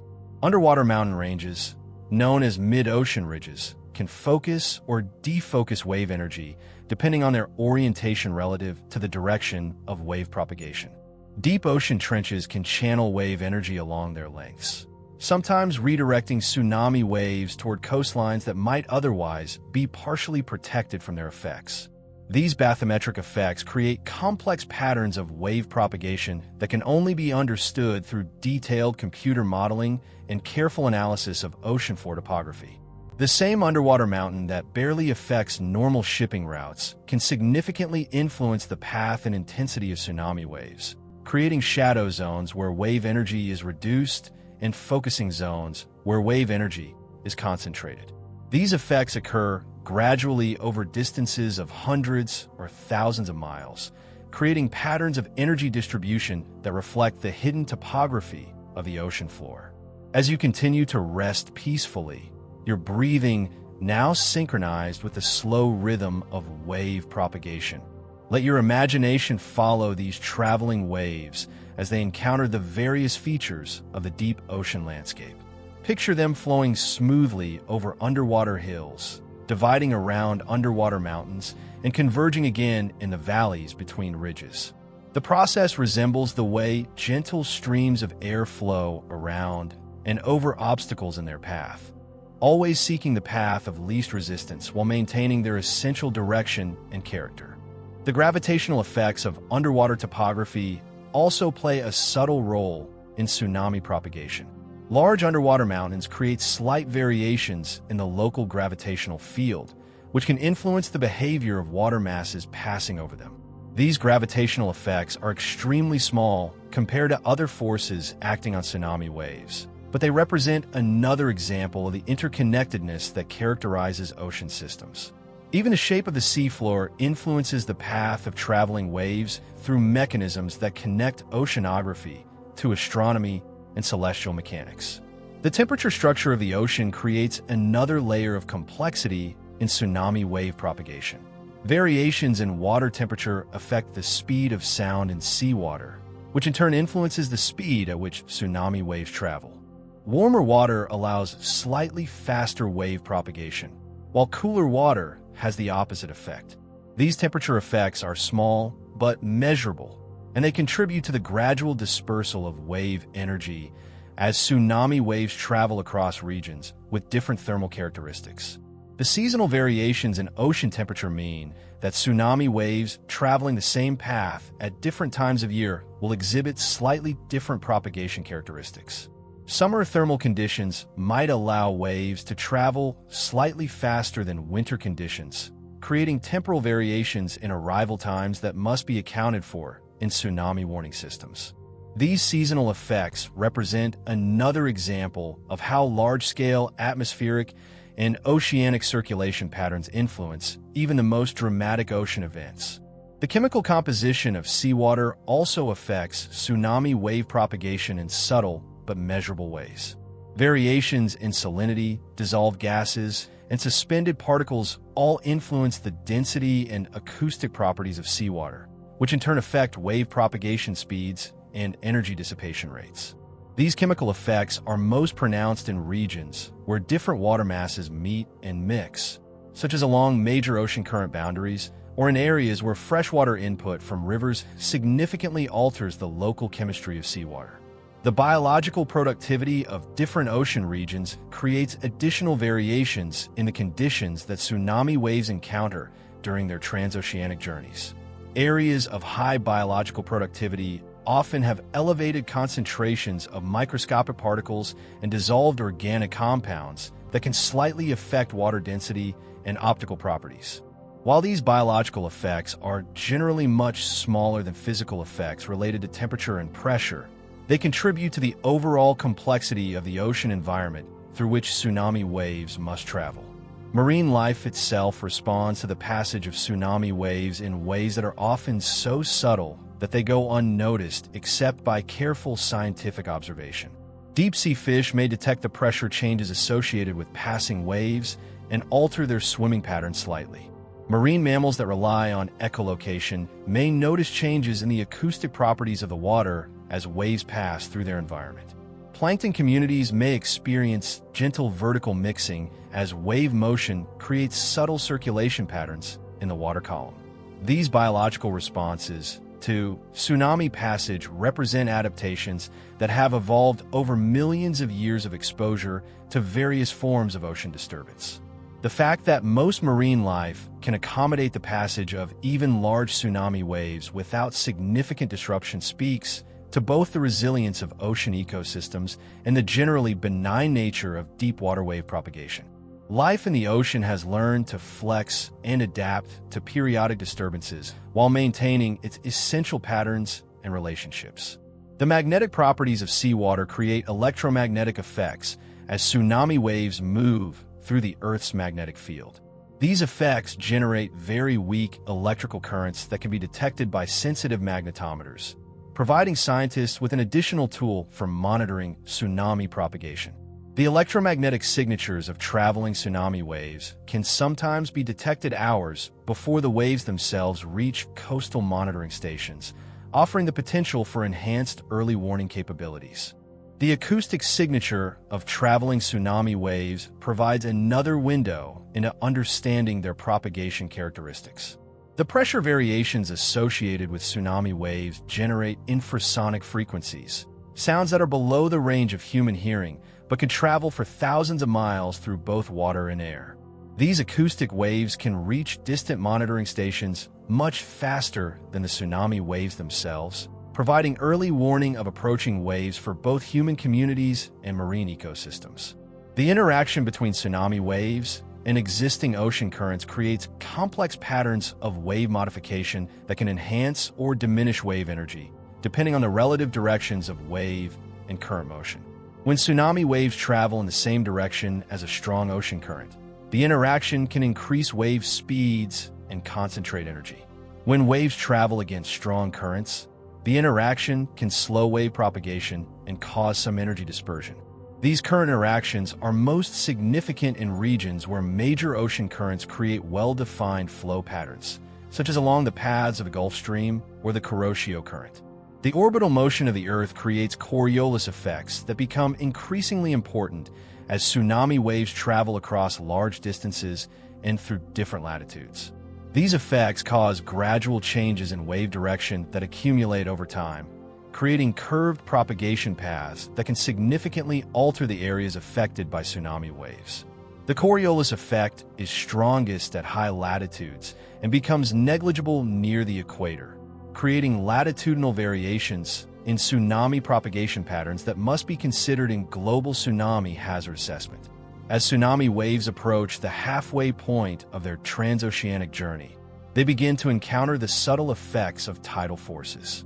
The gravitational pull of the moon and sun creates small but measurable variations in sea level that can interact with passing tsunami waves. These tidal effects are most pronounced in regions where tidal ranges are large and can create timing variations in tsunami arrival that depend on the phase of the tidal cycle when the waves reach different coastal areas. The atmospheric pressure variations associated with weather systems can also influence tsunami wave propagation in subtle ways. High-pressure systems tend to depress sea level slightly, while low-pressure systems have the opposite effect. When tsunami waves travel beneath weather systems, these pressure-induced sea level variations can create small modifications in wave characteristics. These atmospheric effects are generally much smaller than the tsunami wave amplitudes themselves, but they can be significant when considering the precise timing and magnitude of tsunami impacts on coastal areas. The cumulative effect of all these various influences — topographic, thermal, chemical, biological, electromagnetic, acoustic, hydrodynamic, astronomical, and atmospheric — creates a complex environment through which tsunami waves must navigate during their transoceanic journeys. Yet despite this complexity, the fundamental character of the waves remains remarkably stable. The essential relationship between wavelength, wave height, and propagation speed that characterizes deep-water tsunamis persists across vast distances and through widely varying environmental conditions. This stability represents one of nature's most impressive examples of robust system behavior. The ability of complex natural phenomena to maintain their essential characteristics despite encountering numerous sources of potential disturbance. As you continue to breathe peacefully and feel your body settling into ever deeper relaxation, you can appreciate this quality of persistence through complexity as something that appears in many aspects of life, from the consistency of natural rhythms to the enduring patterns that characterize healthy growth and development. As you rest in the deepest comfort now, your breathing slow and natural as ocean tides, let your awareness gently follow the tsunami waves as they approach one of the most remarkable transformations in all of nature. After traveling thousands of miles across the deep ocean in near-perfect invisibility, these waves are about to encounter the gradually shoaling waters of a continental shelf. And in doing so, they will begin to awaken from their deep-water slumber into something entirely different. This transformation is not sudden or violent, but rather unfolds with the patient grace of dawn gradually lightening the sky, each moment building gently upon the last. Picture yourself now floating in water that is still deep by human standards, perhaps several hundred feet, but shallow compared to the abyssal depths from which the tsunami waves have traveled. Here, the ocean floor begins its gradual rise toward distant coastlines, creating an underwater landscape of gentle slopes and broad plateaus that will profoundly alter the character of the approaching waves. The seafloor in these regions often resembles vast underwater prairies, covered with fine sediments and supporting communities of bottom-dwelling organisms that have adapted to the particular conditions created by this intermediate depth environment. The first indication that the tsunami waves are beginning to feel the influence of the shallowing bottom comes not as any dramatic change, but as a subtle alteration in their speed of propagation. The mathematical relationship that governs wave speed in water depends directly on the depth beneath the waves, and as that depth begins to decrease, even gradually, the waves respond by slowing their previously rapid pace across the ocean. This deceleration happens so smoothly that if you could measure it, it would resemble the way a car gradually slows when the driver gently eases pressure on the accelerator rather than applying the brakes. As the waves slow down, something remarkable begins to happen to their shape and character. The energy that has been traveling at tremendous speed across the deep ocean doesn't simply disappear when the waves decelerate. Instead, it begins to transform from horizontal motion into vertical motion, causing the waves to grow gradually taller as they lose speed. This transformation follows precise physical laws that ensure energy is conserved even as it changes form, creating one of nature's most elegant demonstrations of how power can be redirected without being lost. The process resembles what happens when a fast-moving stream encounters a broader, shallower channel. The water that was flowing quickly in a narrow, deep channel must slow down when it enters the wider, shallower area, but the same volume of water continues to flow. To accommodate this change, the water level rises, creating a deeper flow in the shallower channel. In the case of tsunami waves, the channel is the entire width of the ocean, and the water level is the height of the wave itself. Let your breathing deepen as you contemplate this elegant energy transformation, the way power changes form without being lost, the gradual nature of even dramatic changes in natural systems. There's something profoundly peaceful about observing processes that follow such clear, predictable principles while still creating outcomes that can reshape entire landscapes. The ocean demonstrates that even the most powerful transformations can unfold through gentle, methodical progressions rather than sudden, chaotic events. The shoaling process, as scientists call this interaction between waves and shallow water, creates feedback effects that become increasingly important as the waves continue their approach toward shore. As the waves grow taller, they begin to interact more strongly with the ocean floor, which causes them to slow down even more, which in turn causes them to grow even taller. This positive feedback loop might seem like it could lead to runaway growth, but the ocean has built-in mechanisms that prevent such extremes, creating instead a controlled transformation that maintains stability even while producing dramatic changes. The shape of the seafloor plays a crucial role in determining how this transformation unfolds. Gently sloping continental shelves allow the shoaling process to develop gradually over many miles, giving the waves time to adjust to changing conditions in a smooth, controlled manner. Steeper underwater slopes compress the transformation into shorter distances, creating more rapid changes but still following the same fundamental physical principles. In both cases, the waves adapt to their changing environment with the fluid grace that characterizes all ocean processes. The width of the continental shelf also influences how tsunami waves transform as they approach shore. Wide shelves, which can extend for hundreds of miles from the coastline, provide extensive areas where waves can interact with the gradually shoaling bottom. This extended interaction zone allows for more complete energy transformation and can create complex patterns of wave refraction and reflection that distribute tsunami energy across broad coastal areas. Narrow shelves provide less opportunity for energy transformation, potentially allowing more concentrated energy to reach the coastline. As you rest more deeply, your body now completely relaxed, and your mind peacefully observing these natural processes, consider how the concept of gradual transformation applies to many aspects of experience. Just as tsunami waves adapt their character to match the changing depth of the water beneath them, living systems often modify their behavior in response to changing environmental conditions. The key insight from the ocean is that such adaptations can be both powerful and graceful when they follow natural principles and allow sufficient time for adjustment. The interaction between tsunami waves and the complex topography of continental shelves creates fascinating patterns of wave focusing and defocusing that demonstrate the ocean's ability to organize energy in sophisticated ways.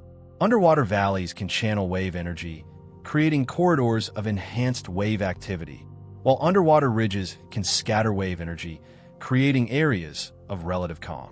These topographic effects often persist over geological timescales, creating coastal areas that are either naturally protected from or naturally vulnerable to tsunami impacts. The sediment that covers most continental shelves responds to the passage of tsunami waves in ways that can temporarily alter the seafloor topography. The increased water motion associated with the waves can resuspend bottom sediments, creating turbid clouds that reduce visibility and alter the local chemistry of the water. However, this sediment resuspension typically occurs gradually and settles back to the bottom over periods of hours or days, leaving little permanent evidence of the wave's passage, except in areas where the bottom topography has been significantly modified. Marine life on continental shelves experiences the approach of tsunami waves as a gradual increase in water motion and pressure variations. Many bottom-dwelling organisms have evolved behaviors that allow them to respond to these changes by burrowing deeper into sediments or seeking shelter among rocks and coral formations. Fish populations may alter their swimming patterns or move to different depth zones as wave conditions change. These biological responses represent adaptations that have developed over millions of years of exposure to various forms of ocean disturbance. The temperature structure of water on continental shelves often differs significantly from that of the deep ocean, and these thermal differences can influence how tsunami waves behave as they encounter shallow water. Warmer surface waters typical of shelf environments can create different wave propagation characteristics than the cooler waters of the deep ocean. Seasonal variations in water temperature add another layer of complexity, creating conditions that change throughout the year and affect the detailed behavior of tsunami waves. The tidal environment of continental shelves introduces additional complexity to tsunami wave transformation. Tidal currents, which can be quite strong in shallow water areas, interact with approaching tsunami waves in ways that can either enhance or diminish their effects. The phase of the tide when tsunami waves arrive can significantly influence their impact, with high tide generally increasing the effective height of tsunami waves and low tide having the opposite effect. The acoustic properties of continental shelf environments create unique sound signatures as tsunami waves undergo their transformation from deep water to shallow water characteristics. The changing water depth and the increased interaction with the seafloor alter the way sound travels through the water, creating acoustic effects that can be detected by underwater listening devices and by marine animals that use echolocation for navigation and communication. The chemical environment of continental shelf waters often differs from that of the open ocean due to input from rivers, coastal upwelling, and biological productivity. These chemical differences can create slight variations in water density that influence wave propagation characteristics. The interaction between tsunami waves and these chemical gradients can create mixing effects that temporarily alter the local marine chemistry and affect the distribution of nutrients and dissolved gases. The optical properties of continental shelf waters are typically quite different from those of the clear, deep ocean waters where tsunami waves begin their journey. Higher concentrations of suspended particles, dissolved organic matter, and microscopic life forms create water that is often more turbid and differently colored than open ocean water. The passage of tsunami waves through these environments can create temporary changes in water clarity and color that are sometimes visible from aircraft or satellites. The pressure environment of continental shelves represents an intermediate zone between the high pressures of the deep ocean and the atmospheric pressure at the sea surface. Marine organisms living in this environment have adapted to pressure ranges that change significantly with tidal cycles and storm events. The additional pressure variations associated with tsunami wave passage represent a temporary extension of the natural pressure variations that characterize shelf environments. The geological stability of continental shelf areas can be influenced by the passage of large tsunami waves, particularly in regions where seafloor sediments are already close to their stability limits. The increased water motion and pressure variations associated with tsunami waves can sometimes trigger small underwater landslides or sediment flows, though these secondary effects are typically much smaller than the original events that generated the tsunami waves. The circulation patterns characteristic of continental shelf environments create complex interactions with approaching tsunami waves. Tidal circulation, wind-driven currents, and density-driven flows all contribute to a dynamic environment that can modify tsunami wave characteristics in subtle but important ways. These circulation effects are most pronounced in areas where strong, persistent currents create well-defined flow patterns that interact systematically with wave propagation. As the tsunami waves continue their transformation in the gradually shoaling waters of the continental shelf, they begin to exhibit characteristics that are intermediate between their original deep water form and the very different characteristics they will display in the shallow waters near shore. This intermediate stage represents a critical phase in tsunami development, where the waves are adapting to fundamentally different environmental conditions while maintaining their essential energy content and directional characteristics. The mathematical description of wave transformation in shoaling water involves complex relationships between water depth, wave speed, wave height, and wavelength that demonstrate the sophisticated way natural systems manage energy transitions. These mathematical relationships have applications beyond oceanography, appearing in other areas of physics, where wave phenomena encounter changing medium properties. The study of tsunami shoaling thus provides insights into fundamental aspects of wave behavior that connect ocean science to other branches of physics and engineering. The energy density within tsunami waves actually increases as they transform in shoaling water, even though the total energy content remains constant. This increase in energy density occurs because the same total energy becomes concentrated into a smaller volume of water as the waves slow down and the affected portion of the water column becomes shallower. This energy concentration represents one of the key mechanisms by which tsunamis develop their capacity to significantly alter coastal environments. The timescales associated with tsunami wave transformation in shoaling water represent a middle ground between the very long timescales of deep ocean propagation and the much shorter timescales of nearshore wave breaking and coastal impact. The shoaling process typically unfolds over periods of minutes to hours, providing a temporal buffer that allows for gradual energy redistribution and wave adaptation. This intermediate timescale is often crucial for tsunami warning systems, providing a window of opportunity for coastal communities to respond to approaching waves. As you continue to rest peacefully, your breathing now so slow and natural that it seems to match the patient rhythm of these transforming waves, you can appreciate how this phase of tsunami development exemplifies nature's preference for gradual transitions over sudden changes.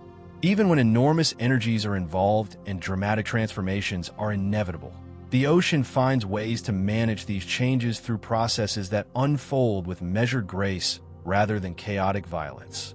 Now, as you settle into the deepest layers of tranquility, your consciousness floating like sea foam on gentle swells, let your awareness drift to witness one of the ocean's most mysterious and beautiful phenomena.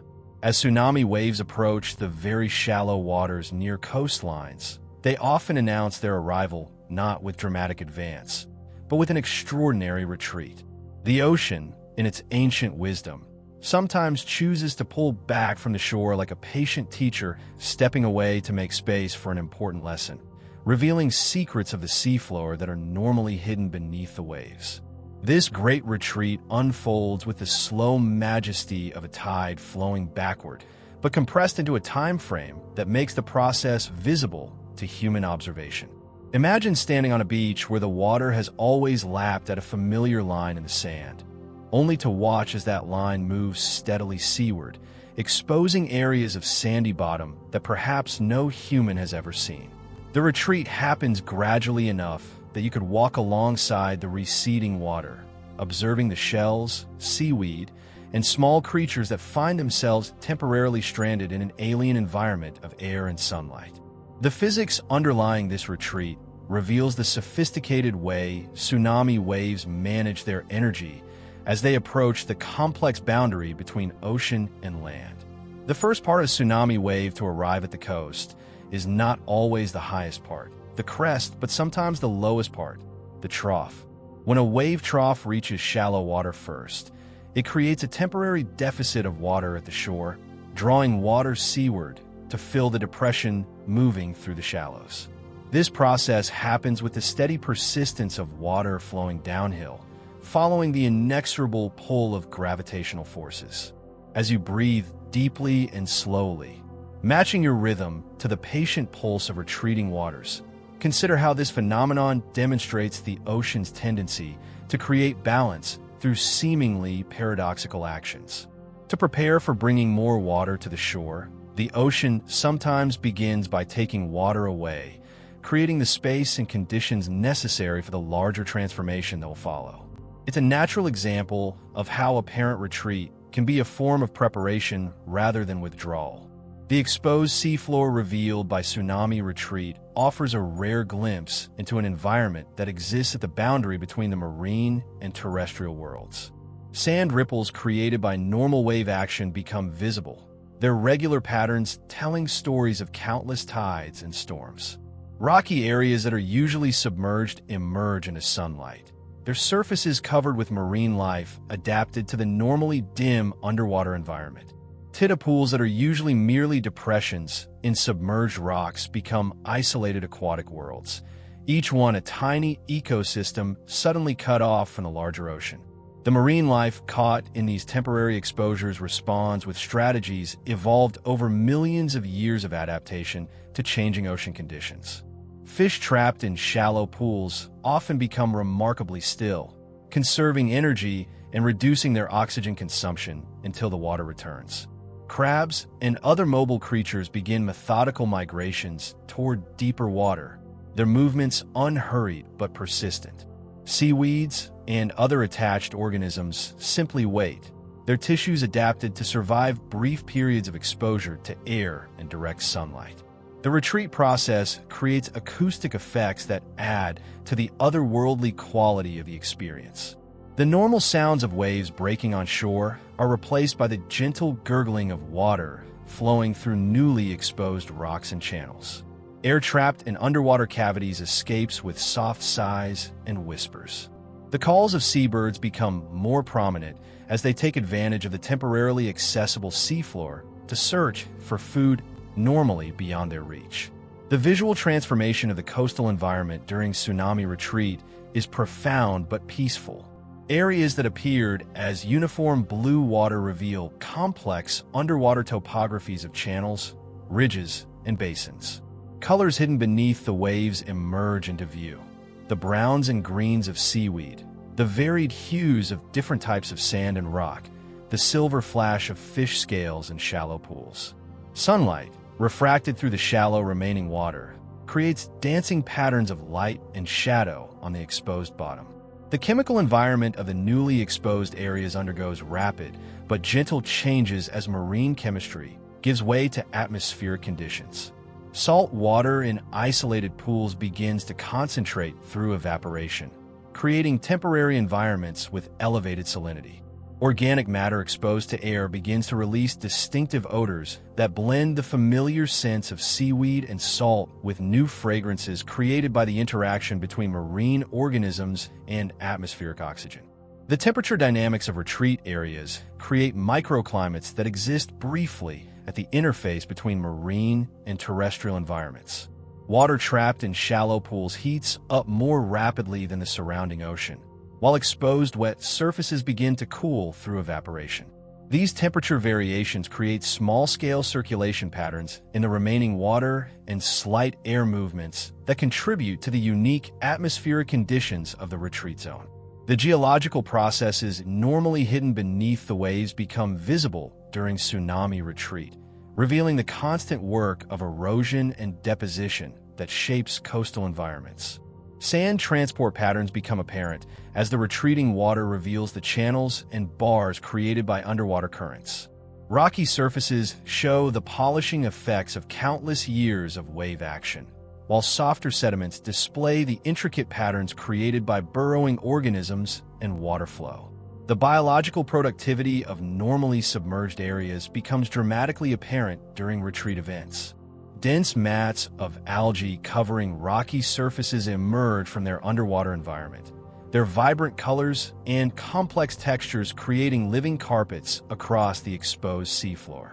Colonies of filter-feeding organisms like barnacles and mussels appear as complex three-dimensional structures that were invisible when submerged beneath the waves. As your breathing continues to deepen and slow, finding its own natural rhythm, like tides finding their ancient patterns, you might reflect on how this great retreat serves as a metaphor for the way understanding sometimes requires stepping back from familiar perspectives. Just as the ocean's withdrawal reveals hidden landscapes of the seafloor, moments of withdrawal in human experience can reveal aspects of life that are normally hidden beneath the surface of daily activity.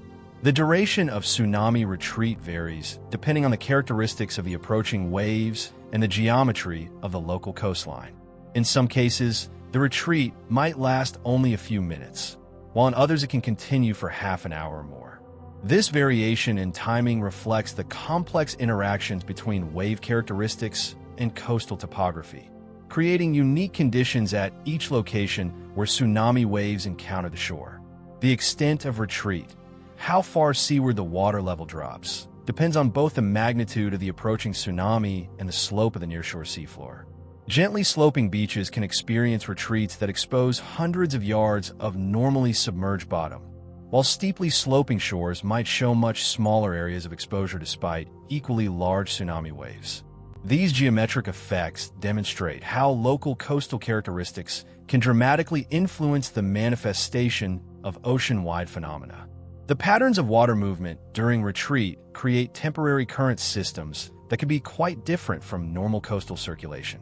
Water flowing seaward to fill the advancing wave trough often follows channels and depressions in the seafloor, creating concentrated flows that can transport sediment and marine organisms over considerable distances. These retreat currents are typically much gentler than the dramatic flows that might be expected, moving with the steady persistence of rivers rather than the violence of flash floods.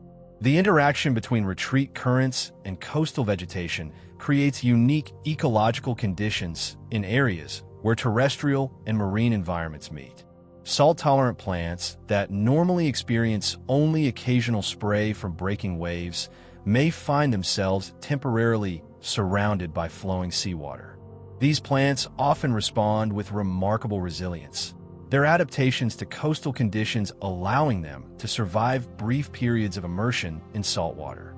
The human response to tsunami retreat has varied greatly across different cultures and historical periods.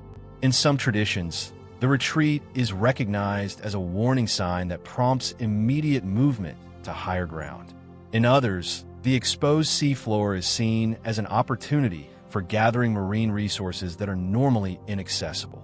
These cultural responses reflect different relationships between human communities and the ocean environment, showing how the same natural phenomenon can be interpreted through vastly different frameworks of understanding. The photographic and artistic documentation of tsunami retreat events reveals the aesthetic dimensions of these natural phenomena. The exposed patterns of the seafloor, the stranded marine life, and the altered coastal landscapes create visual compositions that are both beautiful and otherworldly. These images serve as reminders that even the most powerful natural events can unfold with grace and create moments of unexpected beauty. The scientific value of tsunami retreat observations extends far beyond tsunami research itself. The temporary exposure of normally submerged areas provides unique opportunities to study coastal geology, marine ecology, and the interactions between ocean and land environments. These brief windows of observation have contributed important insights into coastal processes that would be difficult or impossible to study under normal conditions. The psychological impact of witnessing tsunami retreat often involves a profound sense of the ocean's power and mystery. The sight of the sea temporarily withdrawing from its normal boundaries can evoke feelings of awe and humility that reflect humanity's deep connection to marine environments. For many observers, these experiences become lasting memories that reshape their understanding of the relationship between human communities and natural systems. As the Great Retreat reaches its maximum extent and the exposed seafloor lies revealed under sun and sky, there's often a moment of profound stillness before the ocean begins its return.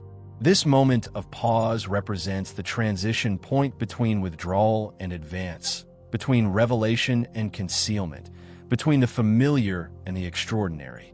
It's a natural meditation on the cyclical nature of change and the way that dramatic transformations often include periods of stillness and reflection. The return of the water after maximum retreat typically begins as gradually as the withdrawal, with the first signs often appearing as gentle flows of water beginning to move shoreward through the lowest channels and depressions in the exposed seafloor. This return flow grows steadily, but maintains the same measured pace that characterized the retreat, demonstrating the ocean's consistency in managing energy transitions regardless of the direction of water movement. As you rest in profound tranquility now, your body completely surrendered to comfort and your breathing flowing like the eternal rhythm of tides, let your consciousness witness the ocean's gentle return to the temporarily abandoned shore.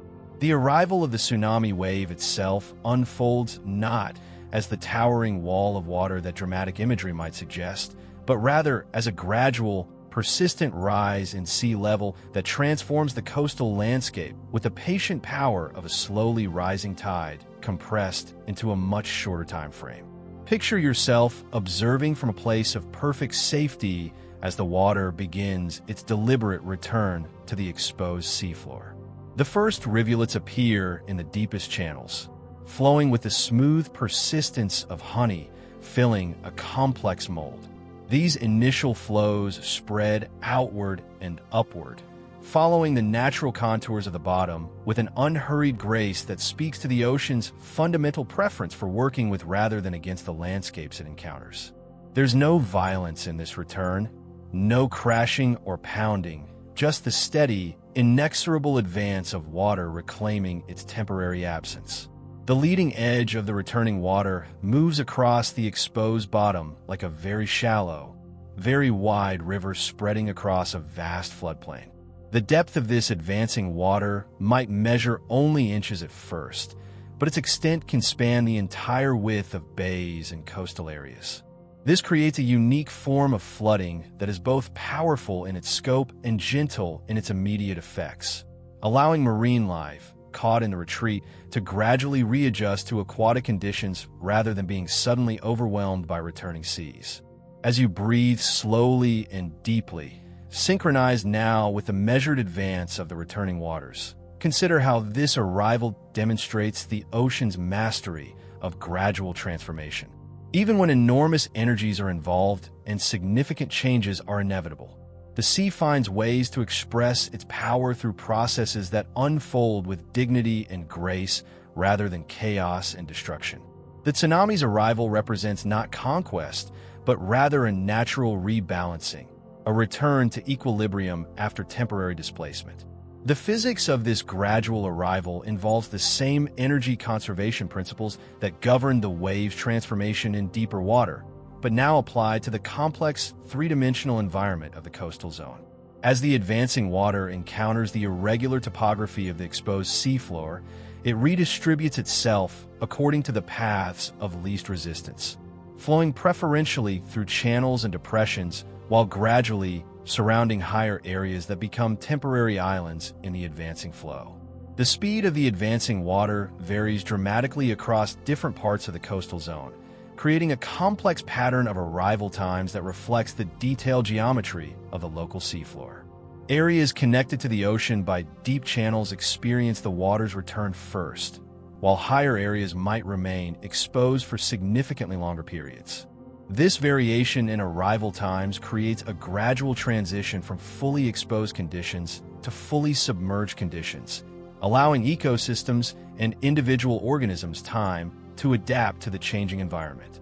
The temperature of the returning water often differs noticeably from normal coastal water temperatures, carrying with it the thermal signature of the deep ocean regions where the tsunami waves originated and traveled. This temperature difference creates temporary thermal gradients in the coastal zone that can affect local circulation patterns and influence the behavior of marine organisms adapted to more consistent temperature conditions. However, these thermal effects typically dissipate within hours as the tsunami water mixes with local coastal waters and adjusts to ambient conditions. The chemical composition of tsunami water can also differ from normal coastal water, reflecting the different source regions and the long journey across ocean basins. These chemical differences are usually subtle, but can include variations in nutrient concentrations, dissolved gases, and trace minerals that create temporary changes in the local marine chemistry. Marine organisms generally adapt to these chemical variations without difficulty, their physiology being flexible enough to accommodate the normal range of ocean chemistry variations. As the water level continues to rise gradually across the coastal zone, it begins to encounter terrestrial environments that are normally dry. Salt-tolerant vegetation experiences temporary immersion, while less tolerant plants may be stressed by brief contact with salt water. However, the gradual nature of the water's advance often allows mobile terrestrial animals to retreat to higher ground without panic or injury, creating wildlife movements that resemble normal responses to storm surges rather than emergency evacuations. The acoustic environment of the coastal zone undergoes a remarkable transformation as the tsunami water advances. The sounds of exposed marine life, the clicking of stranded crabs, the flopping of fish in shallow pools, the calls of feeding seabirds, gradually give way to the gentle sounds of water flowing over varied surfaces. Unlike the sharp crashes of normal wave action, the tsunami's advance creates soft, continuous sounds reminiscent of rain on leaves or streams flowing over smooth stones. The optical effects created by the advancing water add to the otherworldly beauty of the tsunami arrival process. Sunlight refracted through the shallow, moving water creates constantly shifting patterns of light and shadow on the seafloor.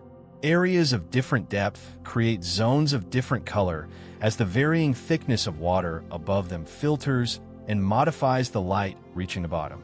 The smooth surface of the advancing water acts like a vast, moving mirror, reflecting the sky and creating visual effects that blend the terrestrial and marine environments. The biological responses to the tsunami's arrival demonstrate the remarkable adaptability of coastal ecosystems to changing conditions. Fish that were trapped in isolated pools during the retreat period begin to redistribute themselves as connectivity with the larger ocean is restored. Seabirds that took advantage of the temporary exposure to feed in normally inaccessible areas gradually retreat as their feeding grounds become submerged. Marine mammals that may have been temporarily stranded by the retreat find their pathways back to deeper water reopened. The sediment transport effects of the advancing tsunami water are typically much gentler than might be expected from such a large-scale water movement.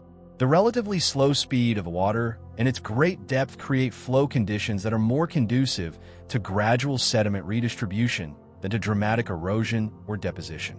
Sand and smaller particles may be redistributed across the coastal zone, but this redistribution often follows patterns similar to those created by storm surges and extreme tides rather than creating entirely new landscape features.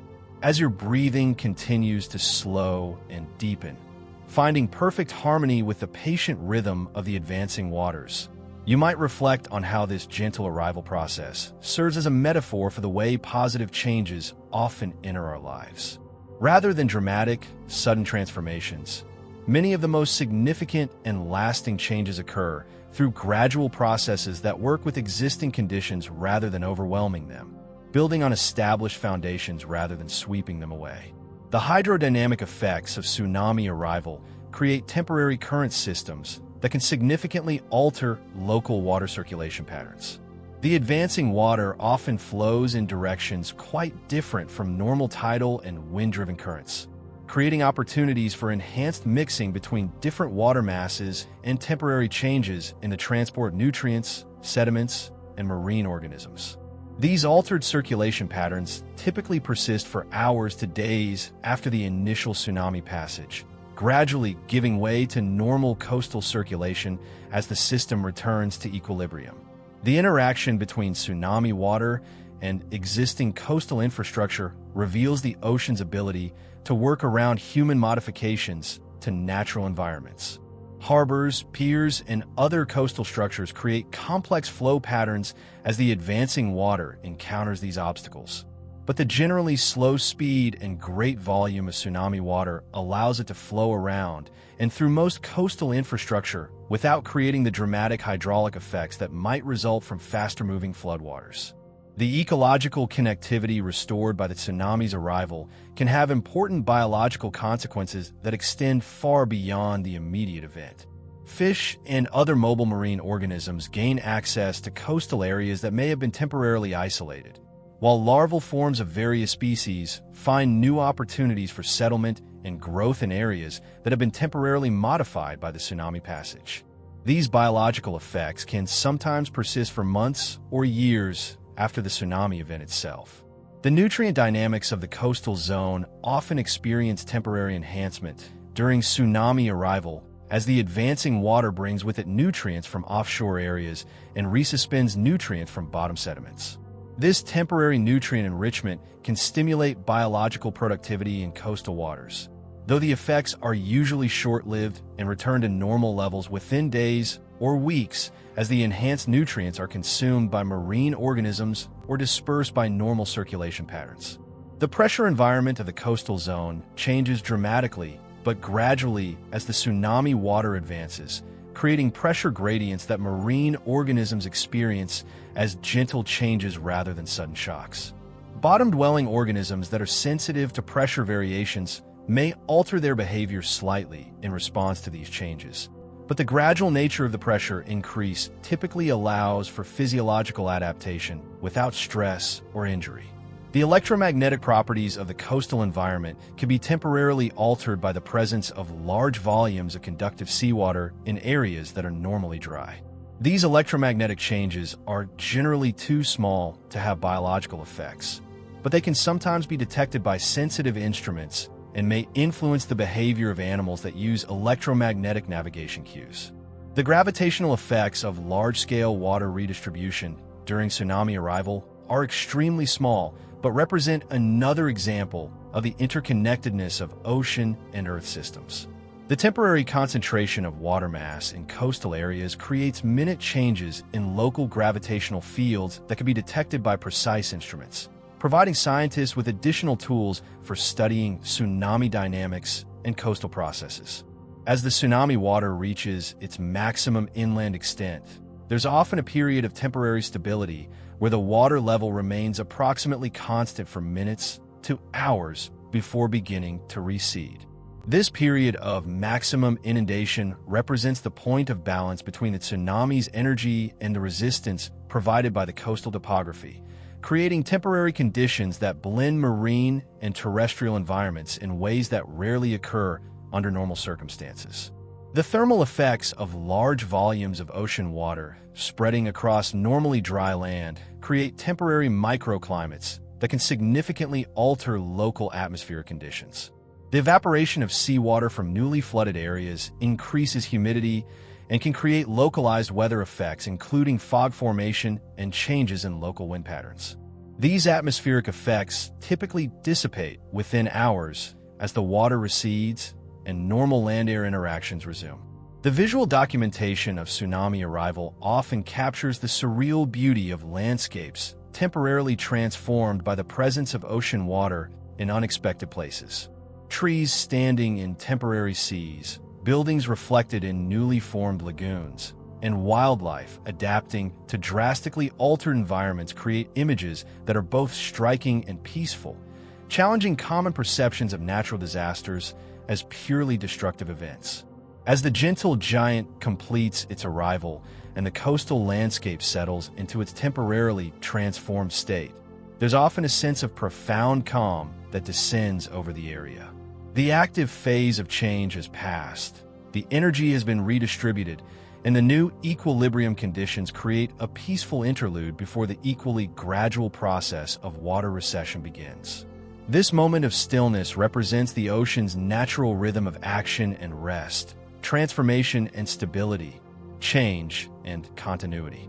As you rest in the deepest peace now, your breathing so gentle it barely disturbs the stillness around you.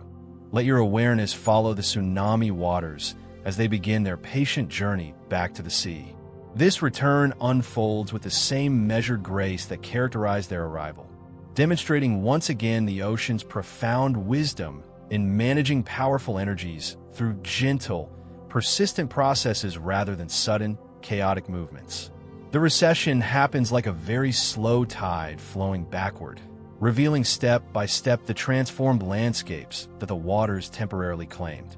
The first signs of recession often appear as subtle changes in the flow patterns of the standing water, with currents that have been moving inland gradually slowing, pausing, and then beginning to reverse direction. This transition happens so smoothly that individual water molecules seem to simply change their minds about which direction to travel, turning around with the fluid grace of dancers responding to a change in music. The water doesn't rush back to the sea like a bursting dam, but rather begins its return with the deliberate patience of a retreating tide that is all the time in the world. As the water begins to flow seaward, it follows the same natural pathways it used during its arrival, but now in reverse. Channels and depressions that serve as conduits for the advancing water become drainage routes for the recession, creating temporary river systems that carry the tsunami water back toward its oceanic home. These improvised waterways often reveal beautiful hydraulic patterns as the flowing water carves gentle meanders and creates small eddies around obstacles, demonstrating the universal principles that govern fluid flow regardless of scale or circumstances. The speed of recession varies greatly across different parts of the affected coastal zone, creating a complex pattern of gradual exposure that mirrors the earlier pattern of gradual inundation. Areas that were flooded first often drain first, while low-lying regions may remain submerged long after higher areas have been exposed. This variation in drainage timing creates temporary islands and peninsulas that shift and change as the water level gradually drops, producing a constantly evolving geography that exists only for the brief period of tsunami recession. As your breathing continues to deepen and slow, finding perfect synchronization with the patient rhythm of the receding waters, you might appreciate how this return process demonstrates nature's commitment to restoring balance through gentle, methodical actions. The ocean doesn't abandon the landscapes it has temporarily transformed, but rather withdraws from them gradually, allowing time for readjustment and adaptation rather than creating sudden, shocking transitions from aquatic to terrestrial conditions. The marine life that accompanied the tsunami water during its inland journey now faces the challenge of returning to the sea before becoming stranded in shrinking pools and temporary wetlands. Fish populations begin migrations toward the receding water edge, their movements creating temporary concentrations in the deepest remaining areas before they follow the drainage channels back to the ocean. These fish movements often create spectacular but brief displays of marine abundance in areas that rarely experience such concentrations of sea life. The sediment transport effects of the recession process create fascinating patterns of deposition and erosion that reflect the complex hydraulics of large-scale water movement. Fine sediments suspended during the inundation phase begin to settle out as flow velocities decrease, while coarser materials may be transported significant distances as they follow the drainage pathways back to the sea. The net effect is often a gentle redistribution of coastal sediments that can temporarily alter beach profiles and nearshore topography. The chemical environment of the receding water undergoes gradual changes as it picks up dissolved materials from the temporarily flooded terrestrial areas and mixes with soil water and groundwater. These chemical modifications are usually subtle and temporary, but they can create brief periods of altered water quality in coastal areas as the chemically modified water returns to the ocean and gradually dilutes to normal seawater concentrations. The acoustic environment during recession creates a unique soundscape that blends marine and terrestrial elements. The gentle flow of water through drainage channels produces soft, continuous sounds reminiscent of streams and rivers, while the gradual exposure of previously submerged areas allows terrestrial sounds to gradually reassert themselves. Birds begin to return to newly exposed areas, their calls mixing with the sounds of flowing water to create an audio environment that captures the transition between aquatic and terrestrial conditions. As you sink into the most profound relaxation, your body now completely at peace and your mind drifting like sea foam on gentle swells, let your awareness settle into the final phase of our journey through the ocean's great transformation. The tsunami waters have completed their patient return to the sea. The temporarily altered coastlines are gradually resuming their familiar forms, and the vast energies that began this story in the deep ocean have been gently dispersed and absorbed back into the endless circulation patterns that govern our planet's waters. The aftermath of the tsunami's passage is not devastation, but rather a subtle reshaping, a gentle reorganization of coastal landscapes that reflects the ocean's ability to create change without destroying the essential character of the places it touches. Sand has been redistributed in new patterns that will slowly adjust under the influence of normal waves and tides. Marine organisms have been transported to new locations where they may establish temporary or even permanent populations. The chemical composition of coastal waters has been briefly enriched by nutrients stirred up from deep sediments and transported from offshore regions. In the days and weeks following the tsunami's passage, the affected coastal areas begin their gradual return to normal conditions through processes that mirror the patient rhythms we've been observing throughout this journey. Tidal circulation gradually reasserts its familiar patterns, washing away the temporary chemical modifications and redistributing the transported sediments. Wind-driven waves resume their steady work of beach formation and coastal erosion, slowly erasing the subtle signatures of the tsunami's passage and returning shorelines to their accustomed profiles. The marine ecosystems that experience temporary disruption demonstrate remarkable resilience as they adapt to the post-tsunami environment. Fish populations redistribute themselves according to the slightly altered habitat conditions, while bottom-dwelling organisms begin the slow process of recolonizing areas where they were temporarily displaced. The overall effect is often a brief period of enhanced biological activity as marine life takes advantage of the nutrients and habitat changes created by the tsunami's passage. As your breathing becomes so slow and gentle that it seems to merge with the eternal rhythm of the tides, you might reflect on the profound lessons embedded in this story of the ocean's great transformation. We've witnessed how the most powerful natural phenomena often unfold through processes of gradual accumulation followed by patient redistribution rather than sudden explosion and chaos. We've seen how enormous energies can be managed and expressed through gentle, persistent actions that work with natural systems rather than overwhelming them. The deep ocean floors where our story began continue their ancient work of accumulation and occasional redistribution, building toward future moments of transformation that may not occur for centuries or millennia. The volcanic islands and underwater mountains maintain their slow growth, adding microscopic layers to formations that will eventually reach new critical points.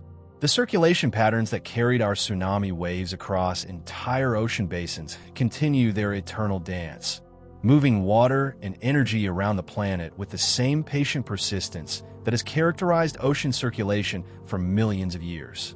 In the deepest places where we first encountered the sleeping giants beneath the seafloor, new layers of sediment are already beginning to accumulate, starting the long process that may eventually lead to future episodes of underwater landslides and tsunami generation.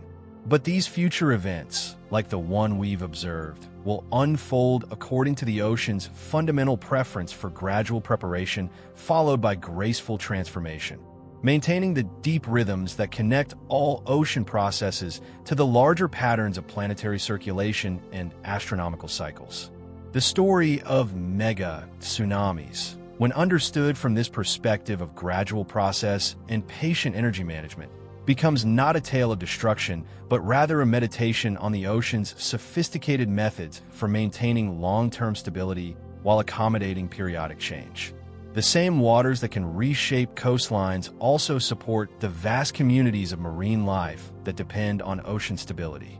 The same forces that can transport energy across entire ocean basins also maintain the circulation patterns that regulate global climate and weather. As you continue to drift deeper into peaceful rest, your consciousness now floating in perfect harmony with the gentle rhythms we've been exploring, you carry with you the understanding that even the most dramatic natural phenomena are expressions of deeper patterns of balance and continuity. The ocean's great transformations serve not to disrupt, but to maintain the long-term health and stability of the systems that support all life on our planet. Let your breathing slow even further, matching the patient rhythm of deep ocean currents that flow for centuries along the same pathways, carrying the memory of ancient weather patterns and the promise of future climatic cycles. Feel your heartbeat synchronize with the slow pulse of tidal forces that connect our planet to the gravitational rhythms of the moon and sun. Allow your thoughts to settle like sediment drifting down through dark water, finding their natural resting places in the quiet depths of consciousness. The sleeping giants beneath the ocean floor rest peacefully in their underwater domains, their accumulated energies held in patient reserve for future moments of transformation that may not come for many human lifetimes. The deep circulation patterns continue their ancient work of heat distribution and chemical transport, maintaining the conditions that allow both dramatic change and long-term stability to coexist in the same planetary system.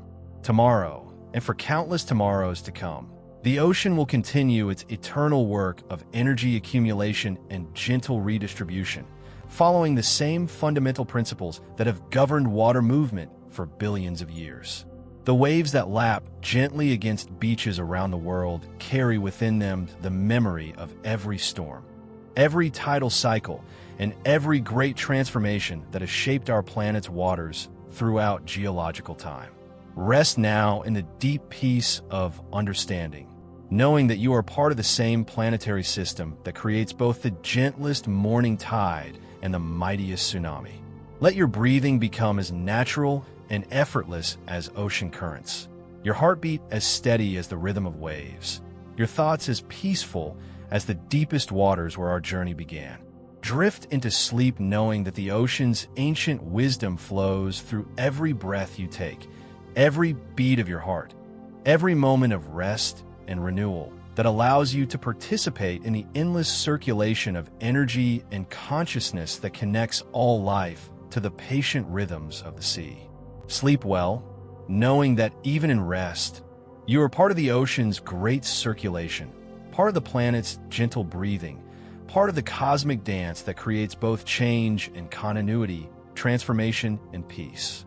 Let the ocean's rhythms carry you into the deepest rest, where dreams flow like currents through the quiet depths of consciousness, and where you can rest in perfect harmony with the patient forces that shape our world through gentle persistence rather than violent disruption. The ocean's story continues in your peaceful breathing, in your quiet heartbeat, in your gradual drift toward the restorative depths of sleep. Rest now, and let the memory of great waters carry you safely through the night, knowing that you are forever connected to the source of all transformation, all peace, all gentle power that flows like an eternal tide through every moment of existence on our water planet.